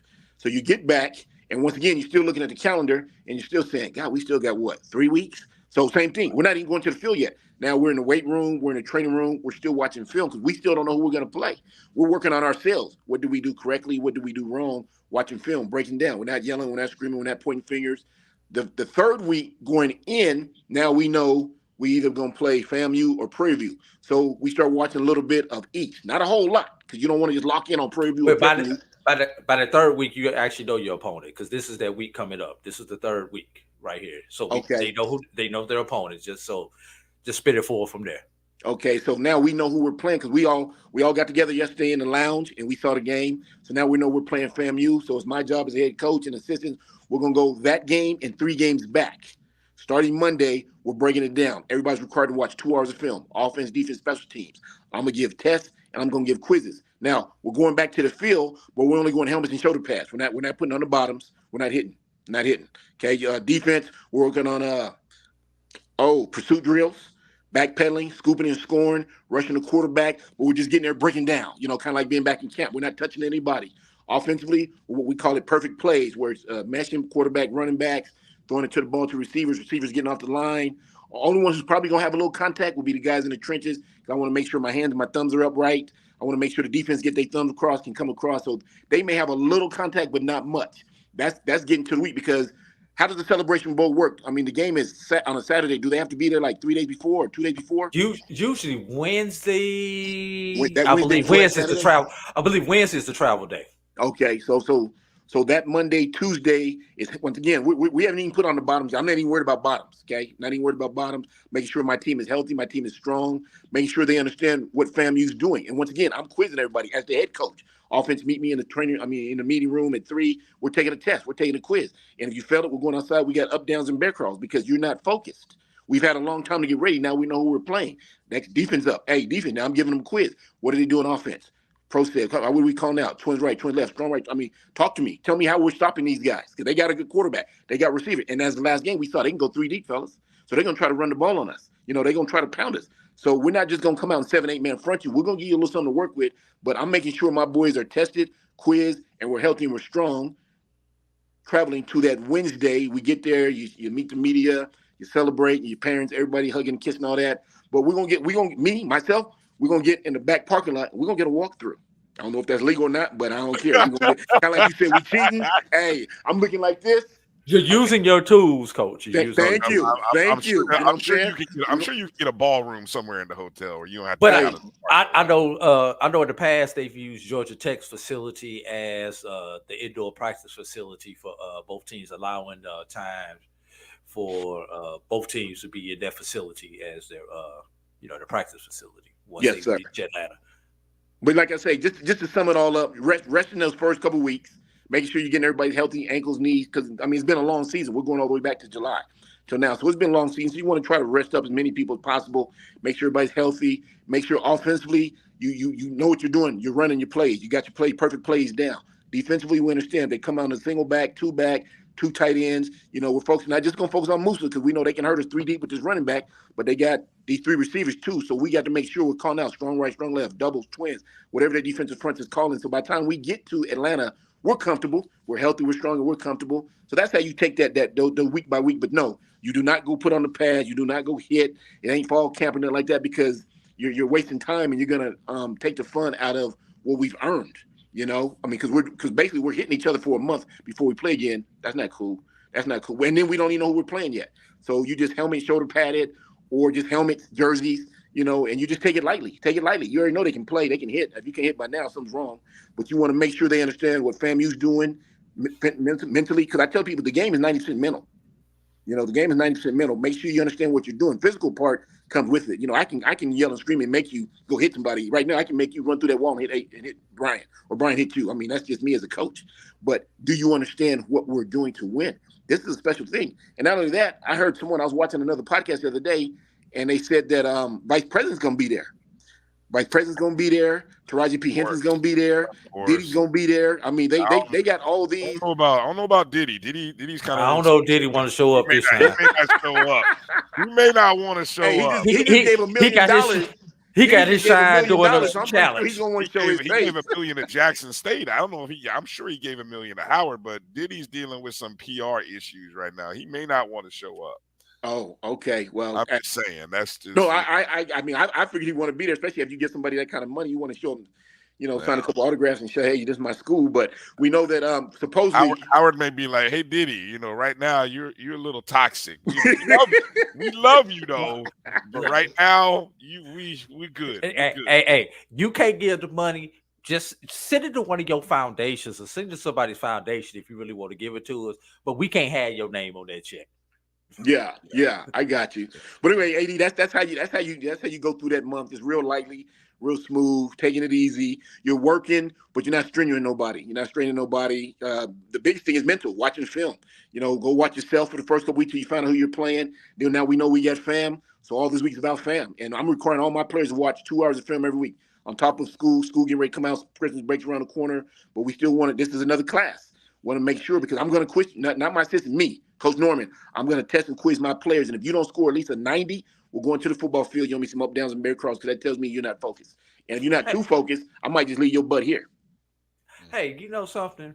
You brought up all those celebrities from Howard, but FAMU got a few celebrities of their own. You know, Common may be there. You know, Common was in school during the same time that I was at FAMU. I do okay. Common. Can we hold on? Can we define like who we're claiming? Don't they have to at least be graduates? I mean, are we just going to claim every celebrity who took a class?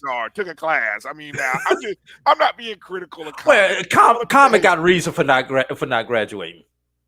Which is what? Hey, you beat me to a Grammy. A Grammy or two. Oh, it's called you. Look, yeah. Your Grammy 2 taste preference. Because they didn't have. You got to think about it, Bryan. You know, he's the same age as I am. They didn't have online courses back then. Now they got them. Now they got them. But Bryan, go ahead. Do he really need that degree to get a job now? At 50 years old, that's not anyway. All right, go. I mean, it's just about completion. It's just about completion for him now. Because look, I was just thinking this very thing as y'all were talking about. Will Packer. I was thinking about a top 5 celebrity alumni list, and guess who wasn't going to be on my list? But anyway, go ahead, Drew. I'll let you finish. Well, okay, hey, there'll be more celebrity athletes from FAM than there will be from Howard. We will say that. We'll talk about it. All right. All right. Let's wrap up the segment here because I don't want to be here. I need to take care of some business. Okay, we got a game Saturday, right? We got Fayetteville and Johnson C. Smith. That's Saturday. No, that's Wednesday. Oh, that's a week from Wednesday. Yeah. A week from Wednesday. Yes. A week from Wednesday. Bowl week begins. You know they do bowls in the middle of the week, so that they're doing this game on a Wednesday, the 13th of December. Oh, okay. And then the 16th is the Celebration Bowl. And the 16th is the Celebration. So both of those games will be the same week. Okay. Yeah. We got an off week. Just sit back and watch the Heisman, the Harlan Hill, different stuff like that. Hey, one last thing on FAMU and Howard. Here's your DYK for this, and whoever wins on the Celebration Bowl, that day will mark a specific sports anniversary for their program. For Howard, it will be 53 years to the day, should Howard win on December 16th, since they won that soccer championship, the national championship in soccer at Howard. Back in 1970. It was December. It was December 16th, 1970, and for Florida A&M, should they win on December 16th, that will mark 45 years to the day when FAMU became the only HBCU to win the 1AA national championship. It was December 16th, 1978. Okay, that's pretty good. Who had that nugget? You or somebody else in the box? I stole them from some other people. But I did fact check them before I put them out. Somebody else tipped them off on them. Gerald had the one about FAMU. And somebody from who's a Howard person who I follow on Twitter had the one for Howard. And I just thought those were two very ironic contrasts as far as the significance of the date for the two institutions. Okay. Right. So are we rehearsing next Sunday or are we off? Oh no, man. We doing the show. We hope to have a heavyweight show next Sunday. Okay. I don't know where I'll be because I'll be traveling. Our high school team is at a tournament in Memphis, so I don't know where I will be. That's all right. At the airport. But I got it. You got it. Coach, ready? You ready to move up to co-host next week, Coach? And you know this, man. Coach is ready to jump right in. All right, fellas. Hey, you guys finish up your show. I appreciate your time. Brian, safe travels next week. AD, I get with you later in the week. You know, we always get together. Everybody in chat, love y'all. Appreciate your support. Hey, man, next time, don't leave me, fellas. You know what I'm saying? Hold on real quickly before they leave. They got 3 tomatoes walking down the street. One falls back. The other 2 turn around and say, catch up. I just had to say that. I'm gonna hang up. I'm gonna hang up with you. Bye, Coach. We appreciate it. And on that note, now you're doing dad jokes. Now you're doing dad jokes. Come on now, Coach. We love you, man. Take care, man. Have a great week. You too, fellas. Top of light, Coach. Oh man, Coach Farasi Norman. Make sure you follow him on X at Coach Farasi, Farasi. Wow, that was ooh, Jesus. Let's break, bro. Yeah, I got to break after the bad catch-up joke. Yeah, exactly. All right, we'll be back right after these words. You're watching the BCSN SportsWrap right here on the Black College Sports Network. The Cuvée Group is a Florida-based marketing and training consulting firm. We help businesses communicate to their target audience and engage them in conversation. We also help to expand their audiences, which will ultimately result in growth for those organizations. In addition to being a certified constant contact specialist, my colleagues and I are also certified in John Maxwell Leadership Principles. We use these proven principles to conduct workshops, training, and private coaching sessions for individuals and companies looking to take things to the next level. Contact us to schedule a free consultation. Issues today, don't delay, call Cuvée. This is the Dean of the College of HBCU Sports, Kenyatta Cavill of Dr. Cavill's Inside the HBCU Sports Lab with Mike Washington and Charles Bishop.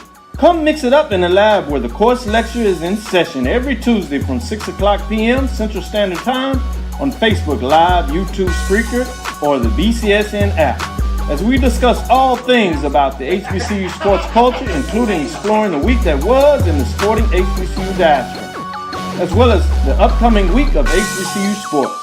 With me, the Dean, the College of HBCU Sports, on Dr. Cavill's Inside the HBCU Sports Lab with Mike Washington and Charles Bishop. Course lecture dismissed. From novice to aficionado, find yourself here. High quality cigars plus personal customer service. Slow Burn is Waco's only mobile cigar lounge, featuring a meticulous, curated collection of premium cigars. Visit our website, www.slowburnwaco.com. That's www.slowburnwaco.com.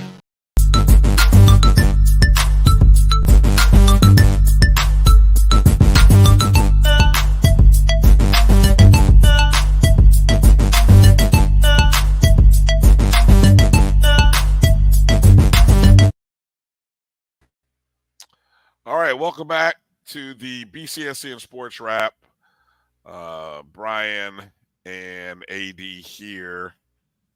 All right, Drew. Go through. You got some pictures that you took. So I didn't upload any of my pictures yet. You have to apologize for that one right there, because that was taken in the press box, and the windows in the press box were not cooperating on that particular picture. Yeah, you got to open that thing all the way up to get those. Well, opening the window wasn't the problem. It was the screens on the windows that was the problem.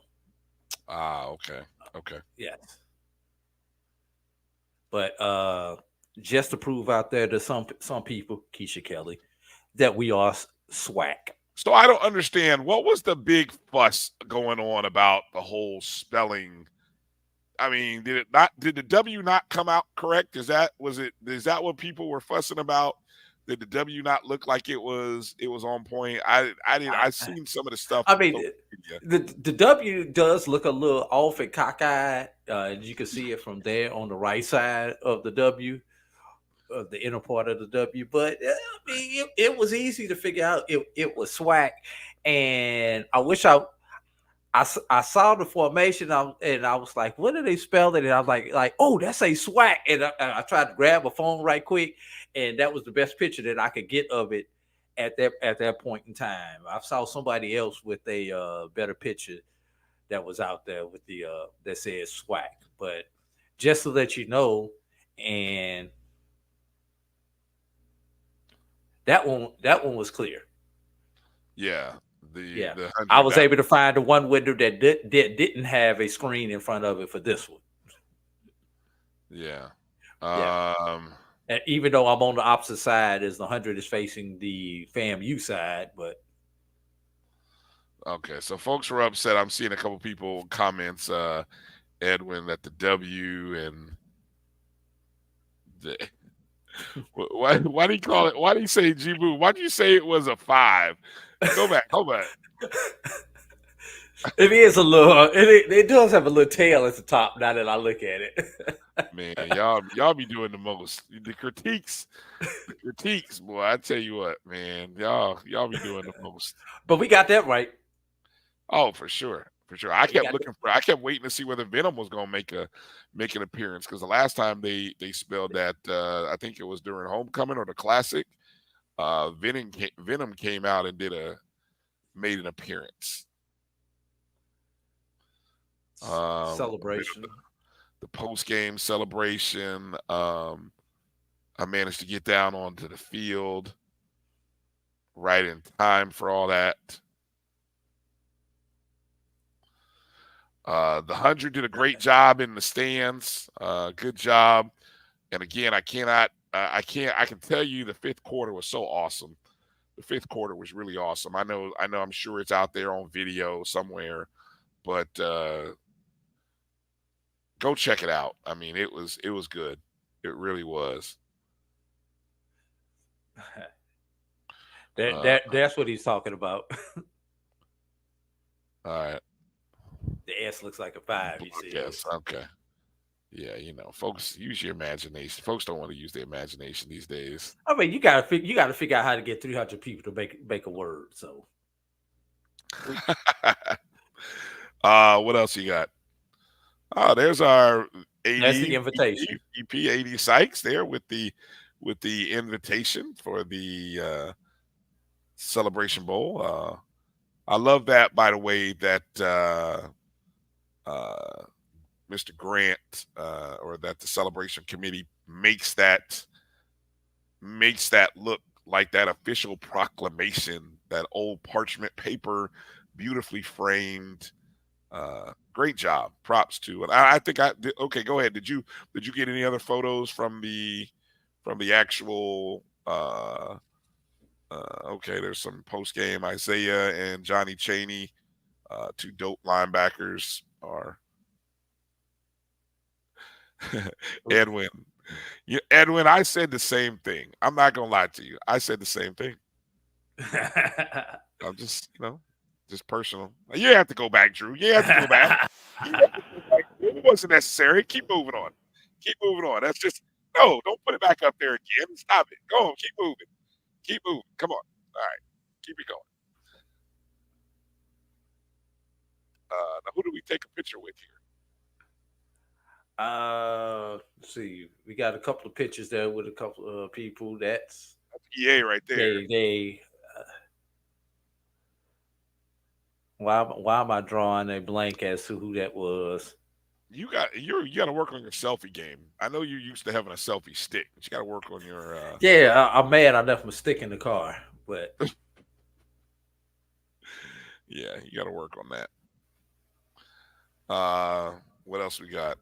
Post game, Javen Morgan on the left, Terrell Jennings on the right. Earlier, Willie Simmons. I guess you didn't get one of Simmons. He was sitting there in the middle chair. All right. Any other? Now, I will say, I was a little surprised that there wasn't I don't know why they didn't have a stage. It would have been nice for them to have a little riser, even if it was a 3-foot riser to lift up. I know they had a riser last year and the year before that. It would have been nice because I think the media and the media that like when I first got down there, I thought I was standing right next to the official photographer, and somehow I ended up in the back, and I was like, actually I was standing right next to G Boom. Yeah, exactly. And I was like, originally I thought I was in a good spot, and then that went away. Yeah, but also, and this may be a operational thing. It might have been kind of hard pulling a riser out there on that wet turf. Or even how about the ropes? How about the ropes? I've seen that, and I don't. Look, I'm nitpicking, but it would have been nice to have a rope to say, "Hey, media, here." Get the security involved. Hey, here's the rope, and everybody behind this. Yeah, and Brian, I'm a little bit curious. I know. All those folk on the field wasn't media. Outside the players and everything else. I mean, it was of course not. Of course they aren't all media. Oh. Yeah, a lot of, I won't say randoms, but it was just interesting seeing, and that was that was an early shot. There were more people when I actually got down to the field. Yes, fans did. That was the first shot. There were fans that took the field, and props to them. I think some students, I don't know how they got down there, but they took full advantage. So props to them for taking advantage of finding a way to get down on the field. Whatever you got to do. Yes, they did, Edwin. Yes, they did. There was more than mamas and girlfriends down there congratulating the babies. Yeah. All right. I'm going. Give me a minute, Drew. I'm kind of finishing up I'm finishing up a nice. There's no value in this game tonight. The total of 51. Like going into the morning, the spread was FAMU by 17.5. The total was 51. It got bet all the way down to 48.5. And I think, initially, like I said, Drew, I'm mad I didn't play the under 51 when I talked about it with you and others, because that was the correct move, because we knew what the weather. I don't think the books knew what the weather was going to do. So people who jumped on it pushed it all the way down to 48.5. And at that point, I paused. I was like, no, I don't want 48.5. Now, if it were 49.5, okay. What was the final score, Drew? What was the final score? What was it? 34, 14? 35, 14. What's that total, Drew? What's that total? That's 49. See what I mean? I was smart to stay away from the 48.5, but if I would have found a 49.5, or even if I'd have done the 50 under 51, cha-ching. That was your best bet. But at 49, were you going over or under still? At 49.5, I would have gone under. At 49, I would have said no. And at 48.5, I definitely said no because, again, too close. 49 is what? 5, 6, 7 touchdowns. Yes. And, you know, the last time these two teams played, it was 45-7. You know? Do we know why non-HBCUs not only rush the field but bring the goalpost down? Here's my answer. It's just one of those things. I don't know. I mean, why do some fans feel like burning the car is part of the celebration when you win? Yeah, that's just not how we get down. That's not how we celebrate. I mean, you know. Because we can't go home and say, Mama, we got kicked out of school for helping bring the goalpost down. Yes. Yeah, that'd be a hard one. Yeah, I set fire to a couch. How's that going to come across? And then you end up in, man, you got too much explaining to do to people if you coming home telling mom and dad that you set fire to couches and cars. And we don't want them to take it out of our refund check, the restitution out of our refund check, because we already got to wait long enough for their refund check. Right. Yeah, good point. All right. Let's see. Real quick. Okay, I was just looking at a couple things. Just a side note here. While I know we're talking HBCU, but just a side note. T Swizzle's in Green Bay tonight. You know what that means, Drew? Big night for Kelsey. Just G-Bone. G-Bone had to bring up the exception. But Prairie View deserved that one after all those years. That's an interesting one, really.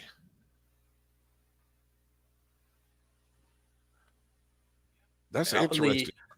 And I know Ferrazzi's still listening. I believe Langston was the team that they beat to break the streak, if I remember that correctly, going back into the 90s. How many years was that? 80 game losing streak? Was that 7 years? Something like that, about 8 years. So I think it was like a 7-year losing streak. Oof. Woosah. I know they had shipped all the scholarships away at one point in time. Yeah, it was tough. Yeah. 10 years. Gee, 10 years, a decade, man. That's like that decade of losing that we had to Bethune-Cookman, man. I tell you. No, I take a decade losing Bethune-Cookman before I take losing 8 in a row, right? You said no, there's no comparison? There's no comparison to 80 in a row. No, okay. Okay. Well, you're probably right. There's nothing that is there any there might not be anything that compares. Okay. Spinning it forward here. Obviously, all week we're going to be listening to talk about Howard and how Howard travels. I think Howard will show for this game, although I will not be surprised at a 70% FAMU contingent in Atlanta because, again, it's been that long, and we sort of unofficially love playing football games in Atlanta. So, do we, Brian? I think there was a strong period of time in the 90s where there's some good memories of playing in Atlanta. But Brian, we've had a whole generation of Rattlers who've never experienced. That's young folk. That's the 30 and that's 30 and unders. If you're over 35, you remember Atlanta. And now you got more disposable income probably, so you can really have fun now. There's gonna be a lot of suites. There's gonna be a lot of suites. I don't think they got enough suites in the they don't have enough suites. They don't have, and they can actually, I know this would be maybe wrong to do bidding, But man, they could do some bidding on some suites, I'm sure, and people will pay. People will pay. There's going to be those suites are going to sell, man. I know those suites are going to sell. I'm willing to. I'm going to make a call tomorrow up to Atlanta and see if I could talk to somebody over sales and maybe start doing some investigative and see how quickly they sell out on the suites for that. Might do a little investigative reporting in my downtime while I'm kind of recovering. What other things about the Celebration Bowl come to mind? Oh, let me say this. You brought up the whole travel thing. Or not the travel, but the rest thing. I don't think that is I know that's a talking point you just brought up. I don't think we can talk about that as being an advantage, disadvantage, because every year that has previously been talked about, what did the MEAC come out and do? Smoke the SWAC. So I would love for this year to be the one year that no media worth a grain of salt, let me say that. No media that's been covering the Celebration Bowl since its first year talk about the 4-week time period since Howard's last game in the Celebration Bowl and the 2-week period for FAMU, because it has not mattered. It really hasn't. It really hasn't mattered. So I don't know if it's advantage, disadvantage. You can go with the rest. You could say, well, there's rest or there's repetition.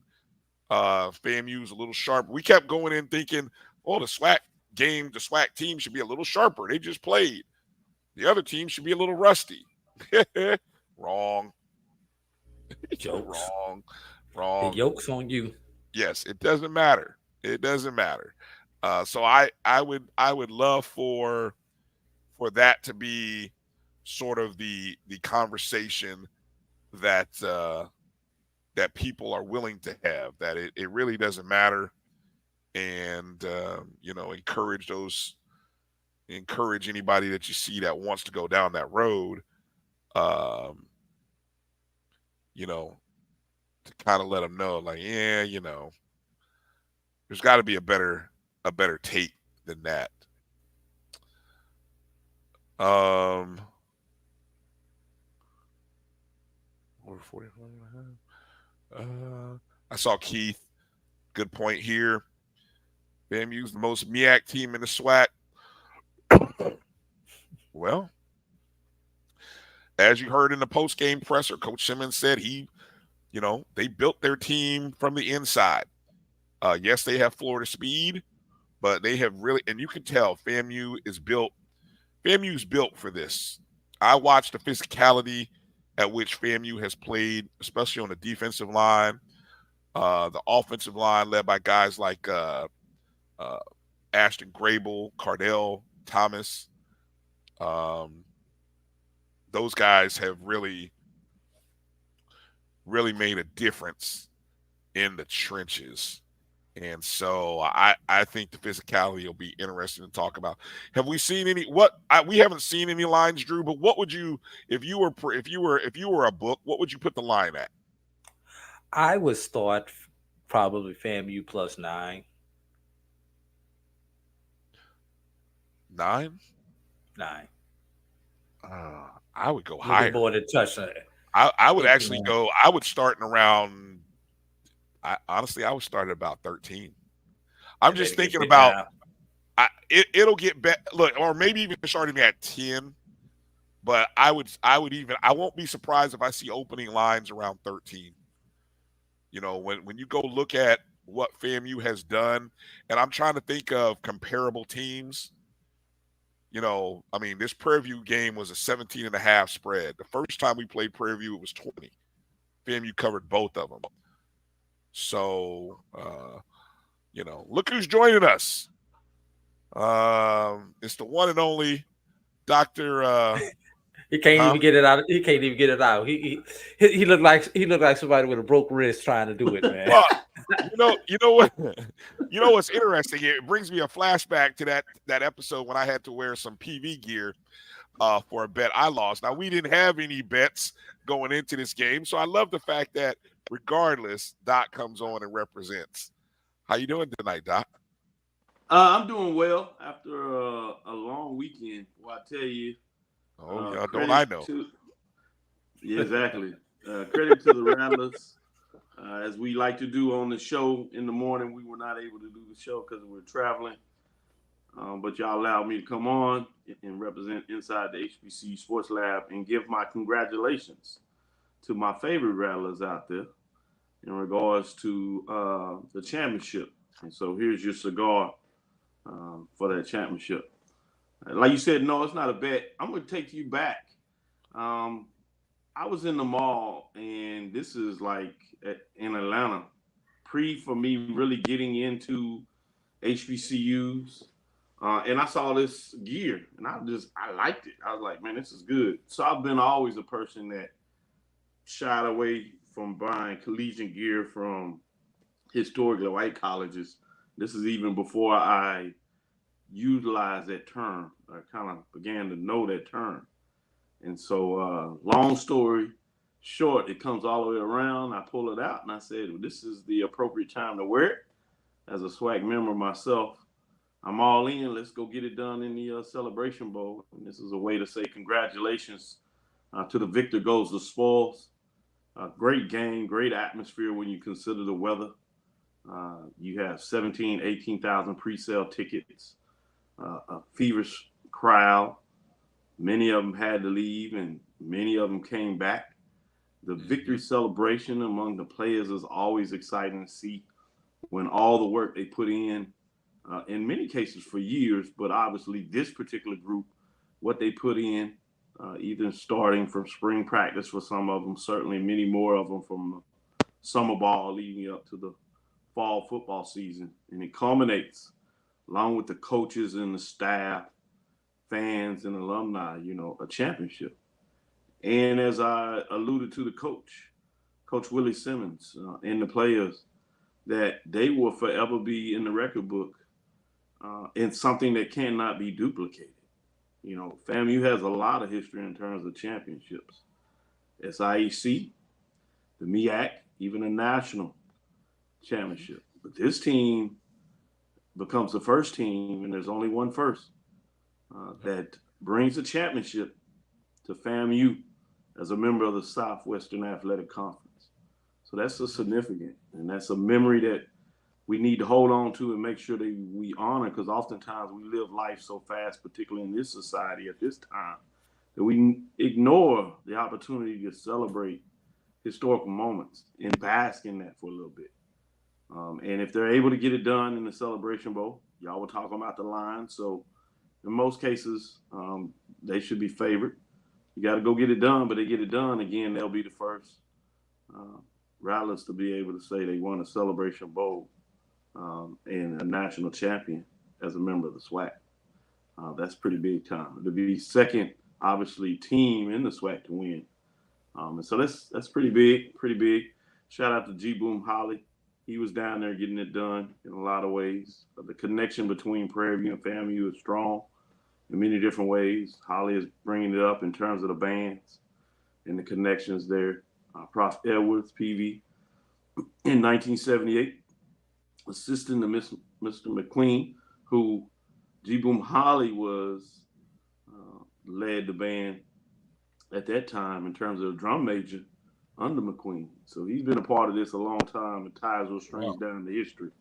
So it's big time. And so celebration at hands, and you got, 24-hour rule. It may give you an extra day. And then you got to get down to business. Yep, you got to get down to business. Bring it home. I enjoyed. Go ahead, Drew. You go on question. Go ahead. Yeah, I was going to ask Dr. Cavillo. Obviously, you know Coach Willie Simmons from his days coaching at Prairie View. He coached at Alcorn previously, coaching at Prairie View, but Prairie View was his first head coaching job. And now you've seen him at Florida A&M. What, in your opinion, would you say has been his growth that you have witnessed from both afar and close from his days at Prairie View to where he's at now at Florida A&M University? I'm glad you asked that question. I had to pause as I was understanding where you were going. And got a moment to think before I gave that answer, and I would have to say his biggest maturation is just life lessons. You know, you start out as a coach, you think you're ready, and I'm sure he will tell you that he learned a lot of things. And before becoming a FAMU job, I'm not sure you can get the FAMU job, particularly where FAMU was and not had head coaching experience. So he never gets the FAMU job if he doesn't have the head job at Prairie View and then do what he does there. So I think he understands. Ashley Robinson was there from Jackson State to witness it because he was the athletic director, VP of athletics at Prairie View during the time and hired Coach Willie Simmons. So they have a really close relationship in regards to that. So he knew there was a chance that he would win a championship, and he wanted to be there to support him, which again gets back to this HBCU sports culture. You know, we pick on each other and we have fun, which is part of this. Some people will still do it in different ways. But the essence of this, the HBCU culture, is the specialness of the kindred of the family, you know, what it means to do that, and how we lean on each other. And so he was there for him. Prairie View showed up. I was proud of them, particularly the challenge we said to get to the city. You know, we had many on the plane. They took bus rides there. We got to the club that Friday night, took it over. And even some FAMU folks said there on Saturday, came back and said, man, y'all took this thing over. Y'all did this thing. So we brought a little Texas to Florida and did it in a good way, very spirited, but it was all love in there. Trash talking, but good trash talking. You know, the Rattler strike was going on. Texas states, plates showing up in your state mantra was going on. Missouri City finest, the Don came on. And we had Carl Swing get up there as the mixer, and he went in, and everybody just went down, was excited. We knew it was a rough, tough opportunity, but we going to be there to show out for the young men. And I was excited at how they handled themselves, particularly in defeat, because it's easy to be a winner, but they were stayed on. Many of them came over to congratulate FAMU as we on the field. Some of them friends, and some of them just knowing the work that they put in and what they wanted. But you've seen some Prairie View folks crying because they put in a lot of motion. Some of it will be their last year. And so that's the beauty of the games. The victor goes the spoils. And when you look at the stats, FAMU got it done. I was glad to see Prairie View fought back when they got it 21-14. Tough call, 4th and 2. Willie went from it, but he knew what he had on defense. They were able to get the score. But the young man 23 that has showed up in the last 2 games, as y'all seen from the Florida Classic, you know, over 100 yards, and then doing it in this game, when he came back out and got that first run for 20 yards, I knew it was pretty much over when you talk about Prairie View also having the backup quarterback in and actually going to a wide receiver that played quarterback. Chris Henron let you know that, yeah, there were some major challenges. And FAMU's physicality is there. I think that's going to be a good thing for the league. We saw a lot with Jackson State last year. Even before that, we started to see it with Alcorn. But now you have FAMU kind of providing a hybrid of what he did in the MEAC in terms of physicality you hear there, bringing some of that speed, and then putting some of the toolage that you get in SWAC. That makes for a dangerous team, and I think you're going to see many folks in the SWAC copy that model, which is going to make the league even better. Definitely. And I want to give your Prairie View folks a shout out. We were having we stopped a restaurant around the corner from campus after the game. It was 4 of us stopped over there, me, Brian, Kelvin, and Keith from Fangs Up podcast. And we stopped, had some good pizza, had a nice little beverage, and finished watching the Florida State game. And the only reason I bring that up on this show because Tallahassee has become title town with both the SWAC and the ACC championship coming home to Tallahassee on the same day. But anyway, there were a couple of Prairie View folks that walked in. A couple of them was actually looking for you, Doc, but that's a different story. But they all uh, uh, congratulated us, very humble. And the one thing that they all said to us was, okay, y'all beat us now. Now we need y'all to break the SWAC curse, or we need y'all to bring it home for the SWAC. Now we done fighting amongst ourselves. Now we're behind y'all now.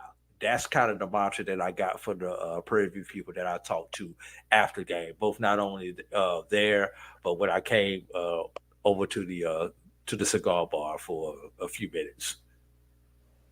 Yeah, we tried to catch up with you over there. About the time we got over there, you had to leave. And so appreciate giving us that address because we went to another place and it was busy. I actually saw quarterback Musa, MVP, offensive MVP, league conference player of the year, I should say. Saw him and his family as they were waiting to get seated. We had 6 folks, including John Grant, where we were just going to sit down and, take a break after a long day coverage. Credit to all the media that was there that stood out. Not that we need the praise, but I don't think people often understand, the sacrifice that we put in to make sure that people can get the news that they are hungry for. And it's a long day. And you make travels arrangements, you spend your money in terms of making sure that you can be there to record the history. Because if you allow somebody else to record your history, you're not quite sure how they will do it. So this is ours and our opportunity to continue to tell the legacy and the story of these fine institutions, this great conference, HBCU sports in general. So I'm excited. I'm a little tired, so you see it in the voice from that perspective. I think we all are. Yeah, y'all deserve. Y'all were there, and y'all were great hosts in terms of picking us up, giving us information, sending it to us. So I humbly appreciate what you all were able to do and bring to the table. Saw Bryan down there. I had to tell Bryan to chill out. He forgot whether he was media or a fan when he got on the field. I was in dual role, Doc. You can smile now. You can smile. I was in dual role. My phone, if my phone battery had not died, and I had budgeted my phone to end around 7:00, and sure enough, the late game caused my battery to be dead. Anyway, but yes, these moments only come the first time, only come so many times, and it was the first one. And so to be there, and I think what's also cool is to talk with, and I'm still in awe that you guys, when I go to brag, that people recognize me or hear my voice, because I'm still humbled by that. Because I've always been, when I used to produce a show at FAM, I was the background person. I was the producer and director. And I'd produce shows, and Will Packer, he would be the host. Will would get all the attention and the other people, and I was great. I was always fine with being in the background. So these days, to be able to recognize a player and he recognize me or see me and be like, hey, Mr. O&G, I'm like, huh? They're like, oh, hey, what's up? And so that relationship you get when you start talking to the players and other people recognize you, it is cool. It's humbling, and I'm real appreciative every time that somebody sees us, lets us know who their nickname is online, because it's cool. And it's appreciated. So I don't take it for granted, and so it is appreciated, and I'm looking forward to really trying to find new ways and angles to cover this upcoming Celebration Bowl. I think that's how we kind of stay fresh, because with so many entities that'll be covering, what is going to separate or give your audience something that, even if it's just one thing, I look at it like this: if I can give our audience just one thing that's a little bit different. And that's why Drew knows I like to talk about point spreads and the totals and stuff, because I like to give people that other perspective. Whether you choose to put pizza money down in places, it is legal in this country. So it's not like we're talking about something that's, illegal. Dog fighting or something. Yeah, we're not talking about dog fighting or anything like that. It is legal. And so, but it's just something different, a different angle to give people something to think about. What? So yeah, it's Teddy was a background guy. Yeah, that's a good one. Only Evermore would come up with that one. That's a good one. And I love Teddy P, by the way. I love whether you catch one of them old Harold Melvin and the Blue Note songs that come on Sirius. Oh man, I love them joints. But anyway, so looking for an interesting angle or two coming up. Let me ask you this, Doc. If you had to look at 4 Howard games, let's go this route with this question. If you were going to do some film study, which I think a lot of people are going to do over the next 2 weeks, let's think of what are 4 Howard games and 4 FAMU games that you would look at to say, this would show me how this team got to this point, show them overcoming, or maybe whether it be showing them at their best or maybe when they weren't their best. Can you think of, and I know this is off the spur of the moment, so it's okay but I'm thinking, what are 4 games for Howard and 4 games for FAMU? Let me start with FAMU, since they're the most recent victor, the one that I'm thinking about most, and then I'll share those 4 with Howard. I think that's a wonderful question to provide some insight. For FAMU, I'm going to start with the first one, probably pretty obvious for various reasons, which is Jackson State in the Orange Blossom Classic. Neutral site. It was the team that FAMU knew they had to find a way to get over the hurdle to even start things off right. At that time, Jackson State, really physical in terms of the defense. And so that's something I think if you're Howard coaching staff, they're going to look at that.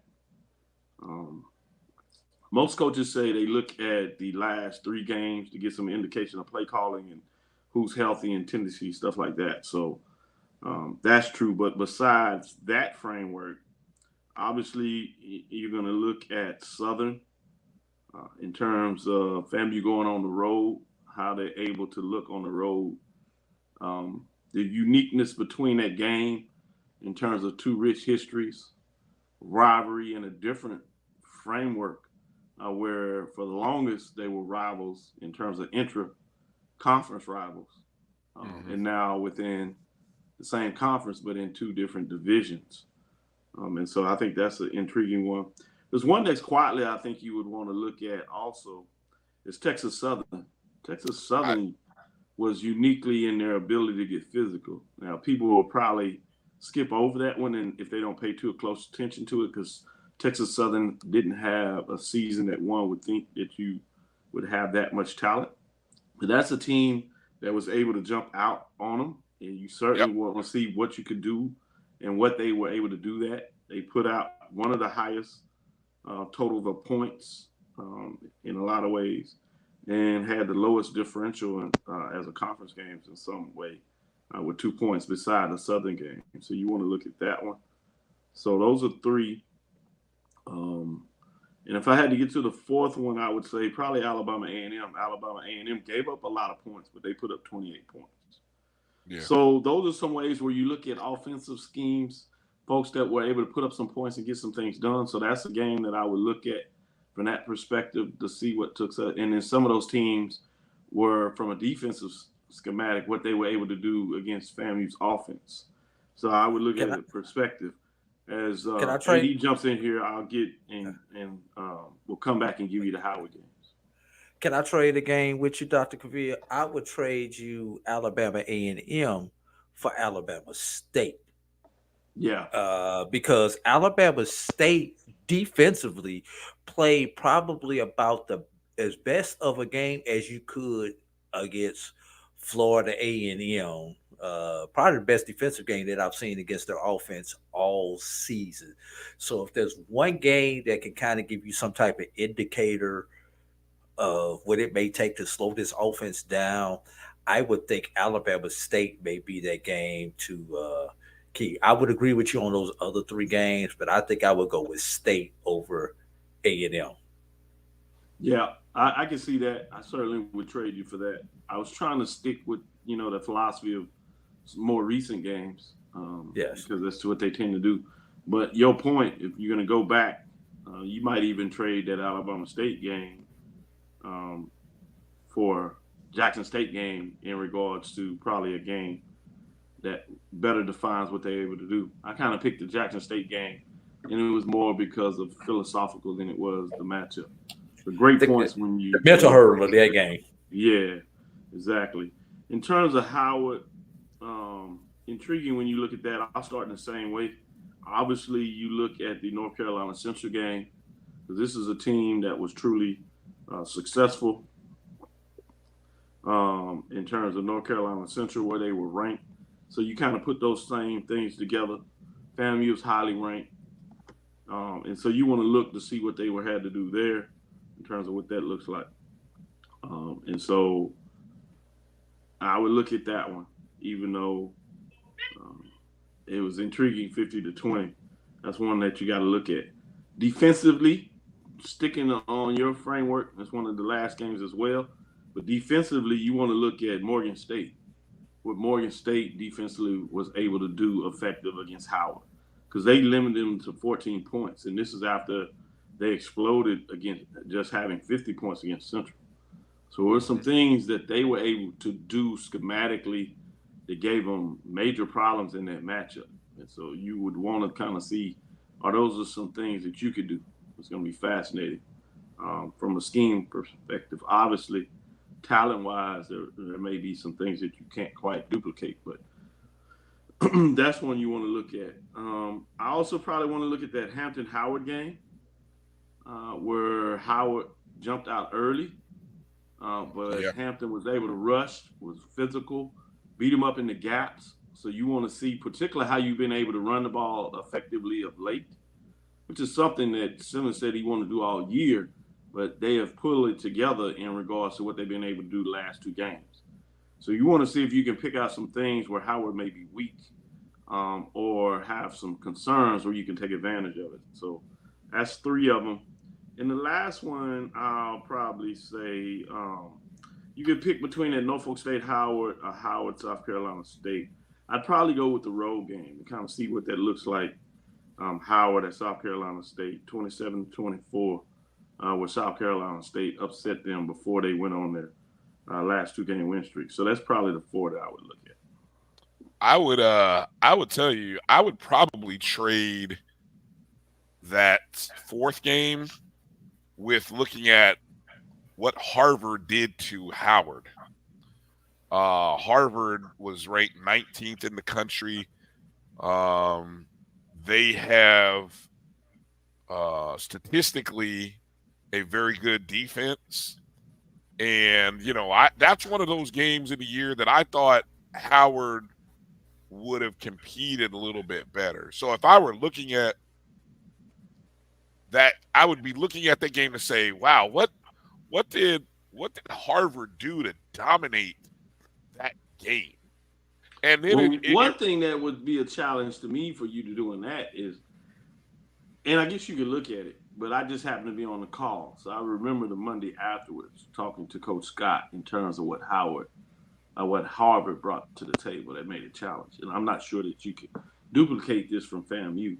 One of the things is they had the quarterback who was very big, but not only could he pass the ball, he could run the ball. So the quarterback and he's pretty fast and elusive. That's not Musa. No, but that's similar to Hampton. Hampton has that in their quarterback, a big quarterback who can run and throw. Correct, but they ran the ball to come back in that game. They were physical from the point of attack. Now you can get the physicality.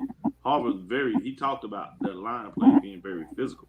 Remember, they got the tight end that's transferring. I mean, the defensive end that's transferring because they don't do grad school and he has another year. And he's like one that has many offers for some of these Power 5 schools, how talented he is and what they are.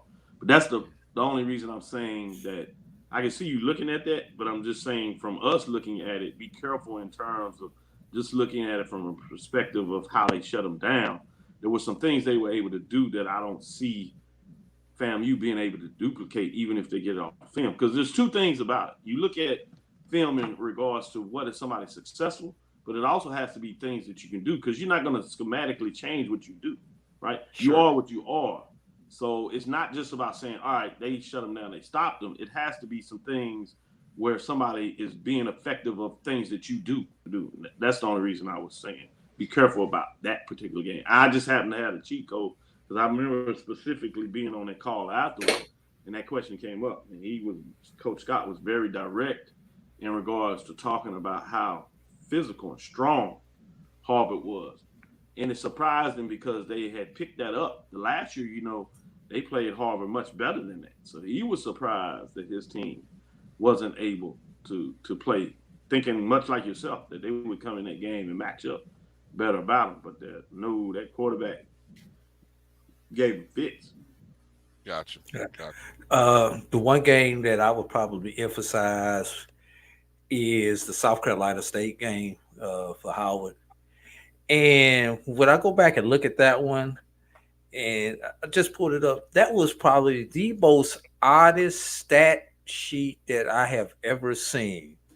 And what I mean by that, South Carolina State had 457 yards of total offense in that game, and 438 of them were on the ground. And when you flip that, Howard only had 246 yards of total offense, but 193 of them were in the air. So you was talking about contrast with contrast. What I really want to study the game. I don't remember that game because that's been over a month ago. What was so unique about that game where you had such a disparity in the pass run ratio between these two teams? I just think that's kind of an odd game, but I really want to look at that. That's really kind of look at that. How with only 53 yards on the ground versus 193, and then how was South Carolina State able to do that? And is there something that South Carolina State did that FAMU can transfer to what they do, especially with 3, possibly 4 backs that have now shown that they can run the ball for the Rattlers? Right, great point, AD. When you talk about that, one of the things I noticed about the MEAC this year is their defenses are pretty strong, but there's times when teams have been able to be extremely effective on multiple teams in the MEAC by running the ball. And really the only team that had a defense that you couldn't do that, speaking to Jamie Walker, was talking about how the dark side defense has been maybe underrated, not getting the attention that they probably people realize how talented they are. And I'm sure over the next 2 weeks, as Bryan talked about, that we'll get a chance to really talk about that, because people are going to look for things to focus on. But I'm not sure if Howard is and I'm talking about the entire MEAC, is as physical as they have been in the past. Because usually when you're physical, you don't get teams running the ball on you as they did. And you go look at several of the MEAC defenses, there were some games where folks put up 150, 75, 200 yards rushing on various individuals. Yeah. Yeah. And so that's if I'm Howard, I'm concerned about what I've seen from FAMU these last 2 games of being effective on running the ball. Is it they're coming together and kind of understanding some concepts? Is it the fact of what they did in the offseason in terms of being able to work out, and they are the strongest folks still around compared to other folks that kind of, whether it's injuries or not quite working out the same as they are? That's fascinating to me to see that matchup. Can FAMU be as effective on the ground against Howard University in terms of that?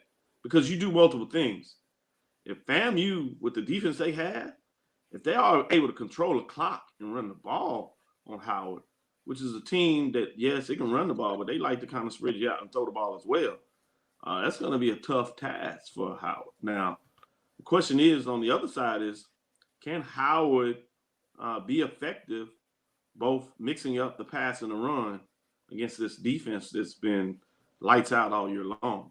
So that's the way you want to see that. So those are the kind of ins and outs when you start the beginning and look at those matchups. And obviously we have time to take a deeper dive in that. But I really appreciate that question when you start looking at what are some key matchups to give us some indicators of the real strengths and weaknesses of these teams coming into the Celebration Bowl. All right. One thing I was just quickly, and I think in sort of your analysis of what you were talking about, I went back and looked at the box score from the game. You know how I talked about that the first time FAMU played Prairie View, how clean a game it was? FAMU had fewer penalties than Prairie View. 6 penalties for, where's it at? 50 yards. And no penalties were given up. No first down penalties were given up. And again, honestly, the 2 cleanest games that FAMU has played were seemingly, I have to go back and look at the stats from every game, but it seems like they were against Prairie View. And even though that game was a little feisty there at the end of the second quarter, I'm really impressed about how clean FAMU was. I didn't even recognize that earlier. They've been extremely disciplined in terms of this. That's why I keep saying I think sometimes we get caught up in the middle of things. You don't realize this is a talented team. This is not just a hype team. This is a talented team, and they win differently. James Walker is talking about will Willie shy away from throwing so much.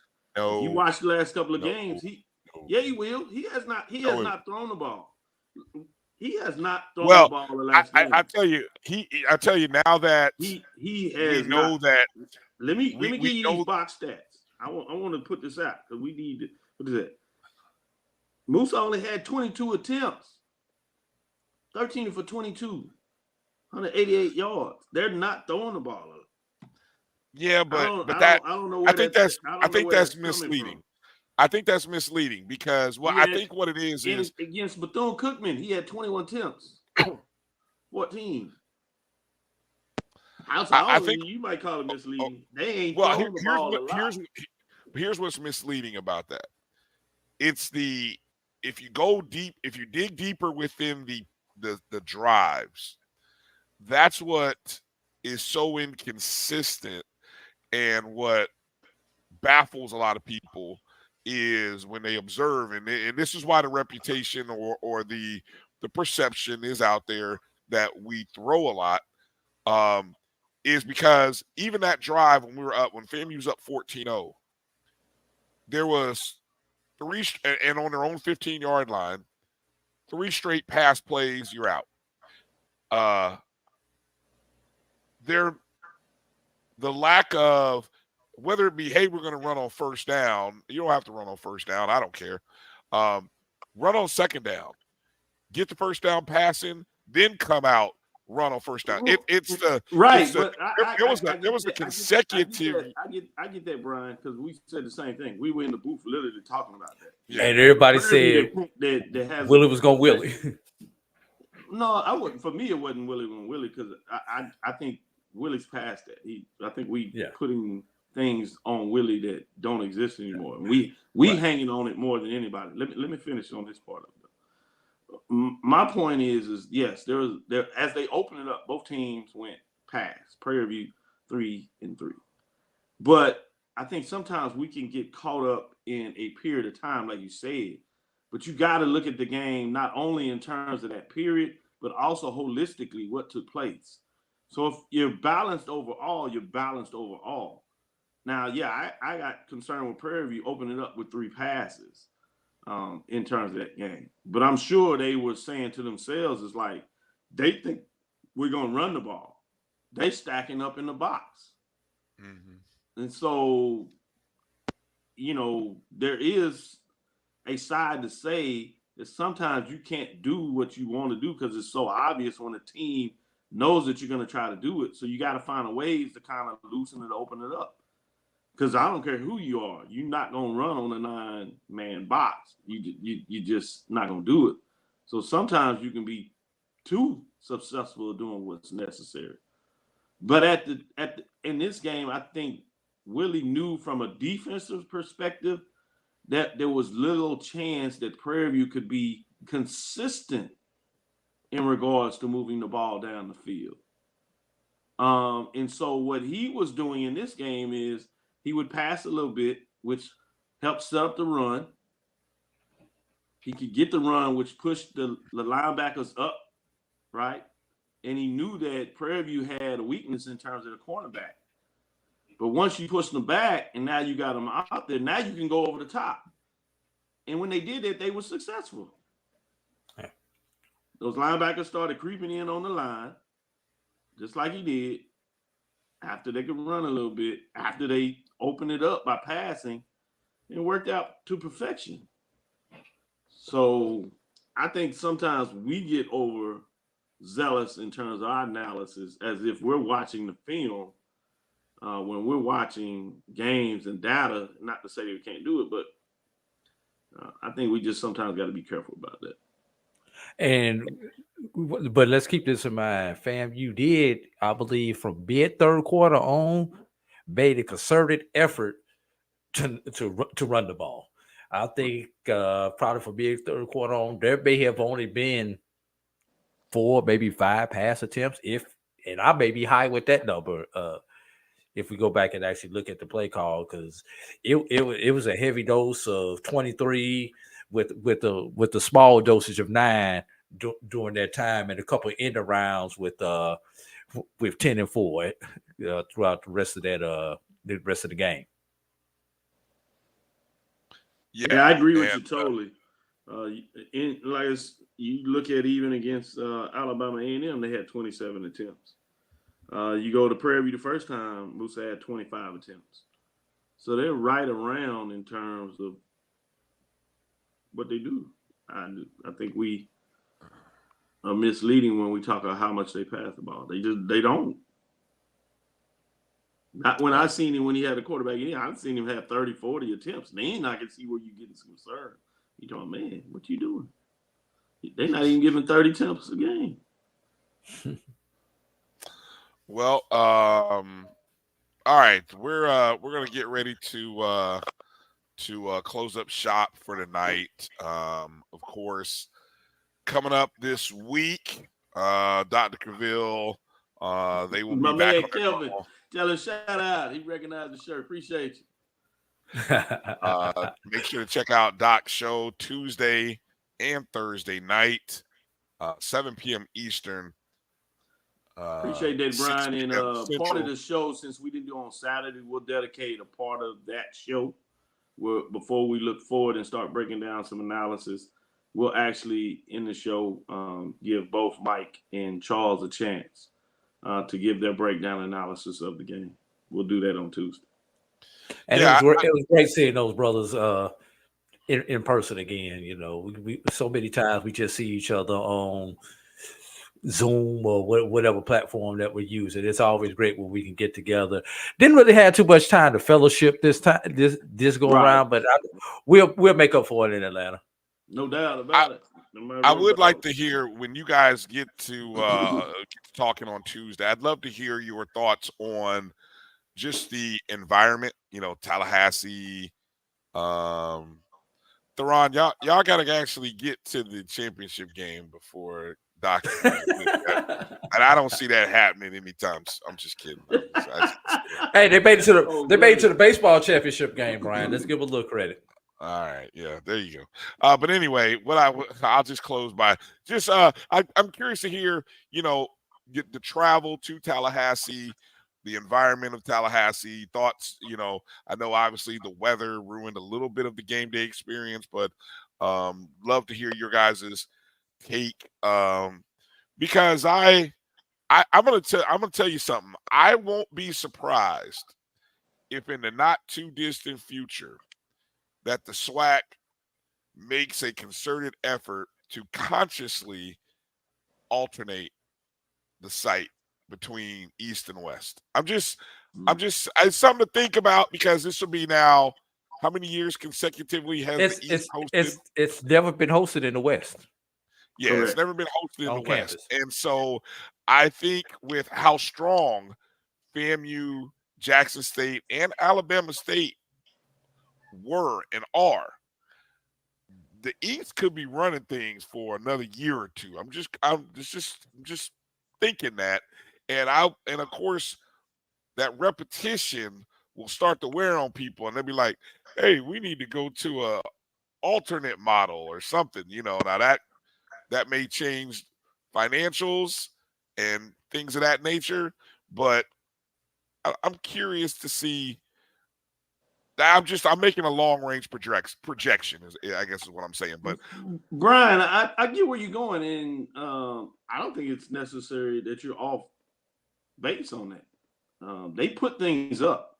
So to me, the question from the perspective of how we understand how these decisions are made may give us a little greater insight. So, there's some fans out there that would like to see what you see in the other conferences with the model with the two top teams with the best record play regardless of division. And I'm sure there are probably some coaches and some ADs that would kind of support that. Oddly enough, I surprised a lot of folks this year. I don't think people realized it, that regardless of divisions, Prairie View would have been this game regardless. The West actually is starting to catch up if you're just looking at pure matchups. I looked at this because the last 2 years, as you alluded to, the Eastern Division literally dominated the Western Division. I don't even think the West got to double-digit wins in terms of that. This year, it was 9-11 in favor of the East, if my math is correct. Take a game. But the last I did a calc and tried to look at all of them, and that is including 2 or 3 matchups that were East-West that did not count in the standings. But regardless, it was 9-11. Previous years, it was much more lopsided. It was almost 60-some percent, 67% dominated or better in regards to the East. So I think that's one indicator that, at least in terms of the depth of the East, it may not be as where it was the last couple of years. So that's one thing that you got to consider when you talk about that. The other thing is the travel costs. So the reason you have the divisions for the presidents, because they wanted to reduce travel. So if you're the coaches or the ADs, you're going to have to find a plan that convinces the presidents that the cost is not going to explode on them if they do what you're talking about. Neutral site, I'm sure some people will probably revisit this now. We go back to a neutral site that is weatherproof, for lack of a better word. But again, the economic model is going to speak to that when you get to the presidents, and probably the ADs will be on the same page with this model. You go to the neutral site, you got to have, I think I did the calculation, somebody asked about it too. To go to a neutral site, you're talking about a minimum of 20,000 more fans at a neutral site location to get to the same financial point that you do at a single site location with about 20,000 seats, to be able to make sure the home team gets this amount. Now, the nice thing is if you can do that, now the visiting side gets the same amount because you broker it pretty much the same in the neutral site location. But that means that your money has to go up incredibly. So, what city, county is going to put that in place? So that's some things that you got to kind of think about. So I agree. I think you'll see in the conference, whether it's from a fan's perspective, whether it's from the ADs, VPs, coaches, commissioners, and presidents, that will change. People will always have input and suggest models. But the biggest question you got to look at is you got to make sure that you're looking at all sides in terms of to get this carried over, to get the change. All of them have to vote yes. Yeah. I'm gonna say 2 things on that. A, unless it's a dome, I don't even want us to consider a neutral site because I would not have wanted to be in we'll just say a Birmingham on a day like yesterday, or anywhere Jackson, or where Jackson would be considered a home site, but a Nashville or anything else. Because if I would have paid my hard-earned money to come to that city for a game and would have faced a day like that or yesterday, I would have.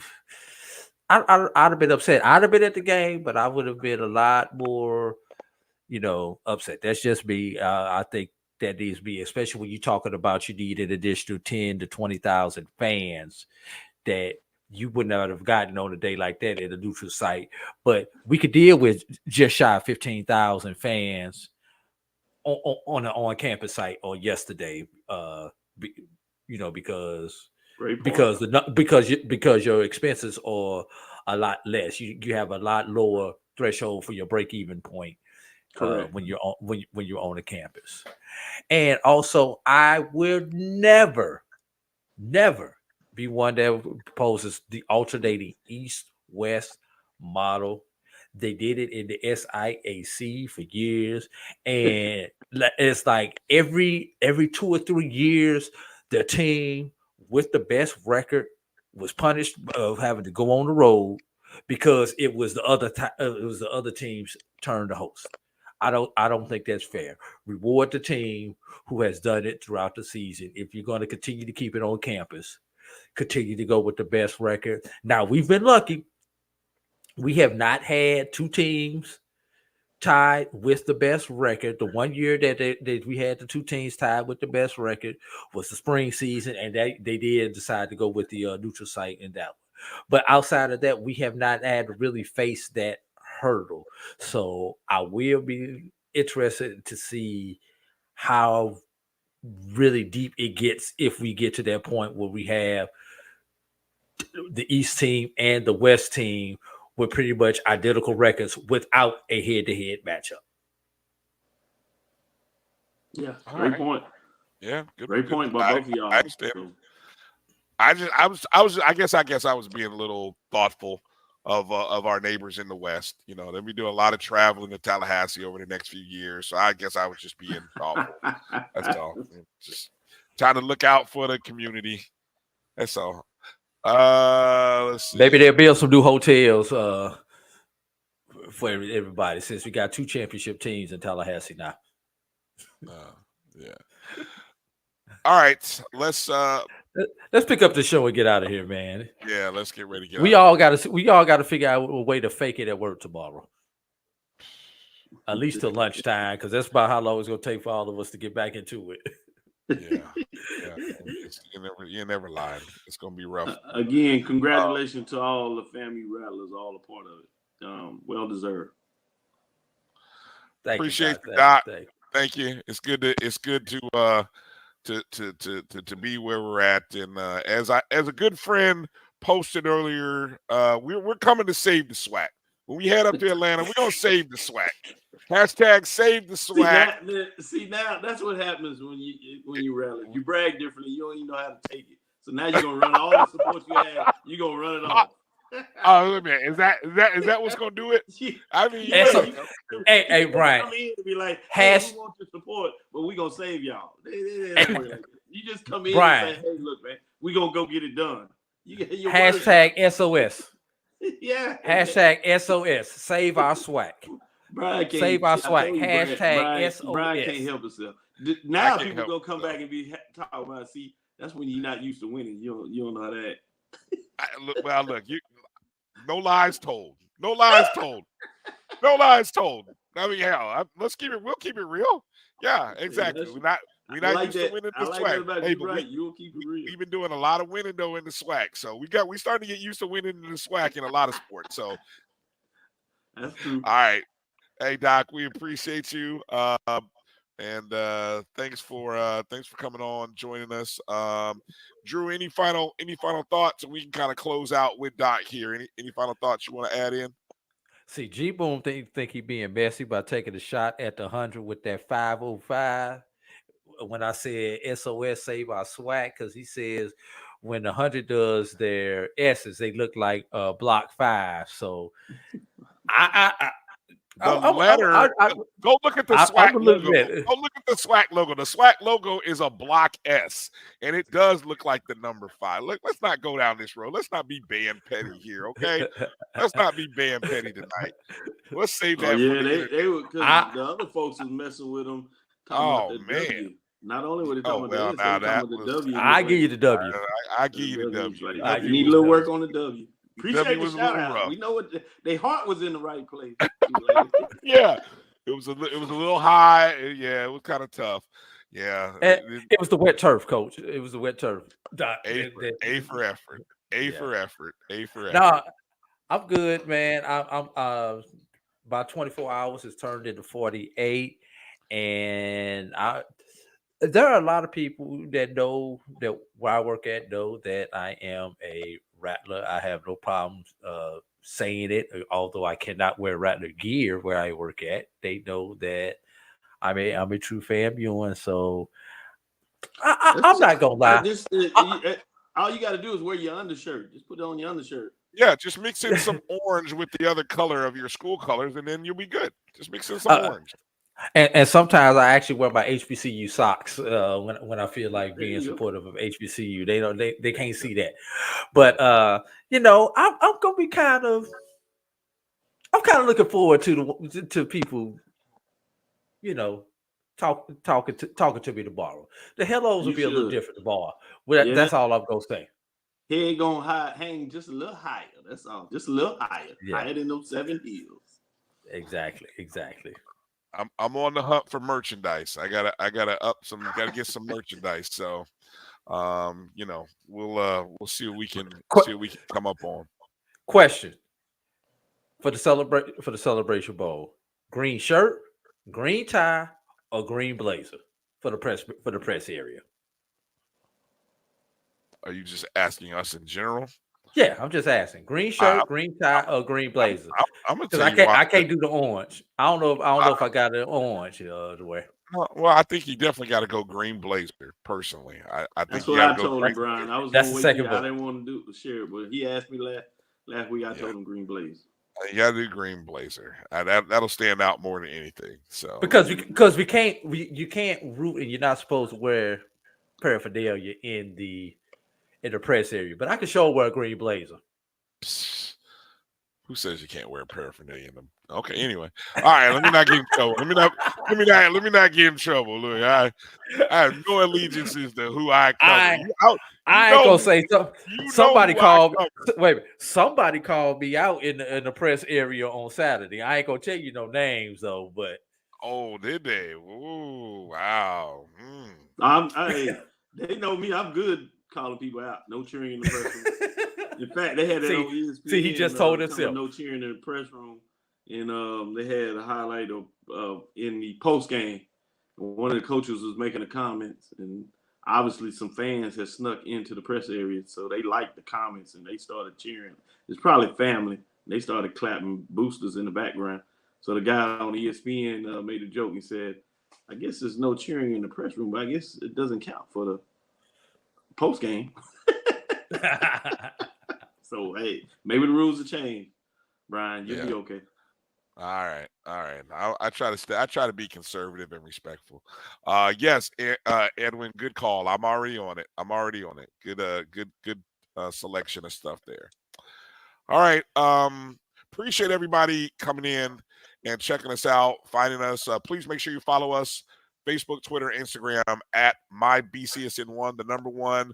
And of course, appreciate you. Hit the thumbs up button on the SportsWrap YouTube page. We don't always use this, but we are this week or today, and in the future we'll be using it. We'll be back, I think, on the JBN YouTube page by next Sunday. But you can always find and watch our shows on Twitter and on Facebook. And so we're everywhere. We try to be in as many places so you can find us. I made a point to kind of tweet out where we would be and everything like that. So you never make sure you share this show because it's not in its normal place. Please make sure you share this if you're on YouTube. That's right. Yeah. All right. All right, that's going to do it for tonight's show. For Coach Ferrasi Norman, who joined us earlier, for Dr. Kenyatta Cavill, and for A.D. Drew, I'm Brian Fulford. Thanks for watching BCSN SportsWrap. Are you going to add something? You got to add something else, Drew? No. Oh, okay. No. I'm ready to thank go. you. Okay, yeah. Thank you for watching the show. Congratulations to Coach Simmons and the 2023 Florida Agricultural and Mechanical University Rattlers, the SWAC champions. We are coming to Atlanta, and we're going to dominate that city, dominate the Bison, and we're going to set the SWAC free of the shackles of the Celebration Bowl. See, I got a new one there. Set them free, Doc. Set them free. I got a new one. I'm gonna keep coming up with them for as long as I can over the next couple of days. All right, that's it for tonight. Everybody have a good night. Be well. God bless. Travel light, everybody. Peace out. All right. Take care. But you stay hard.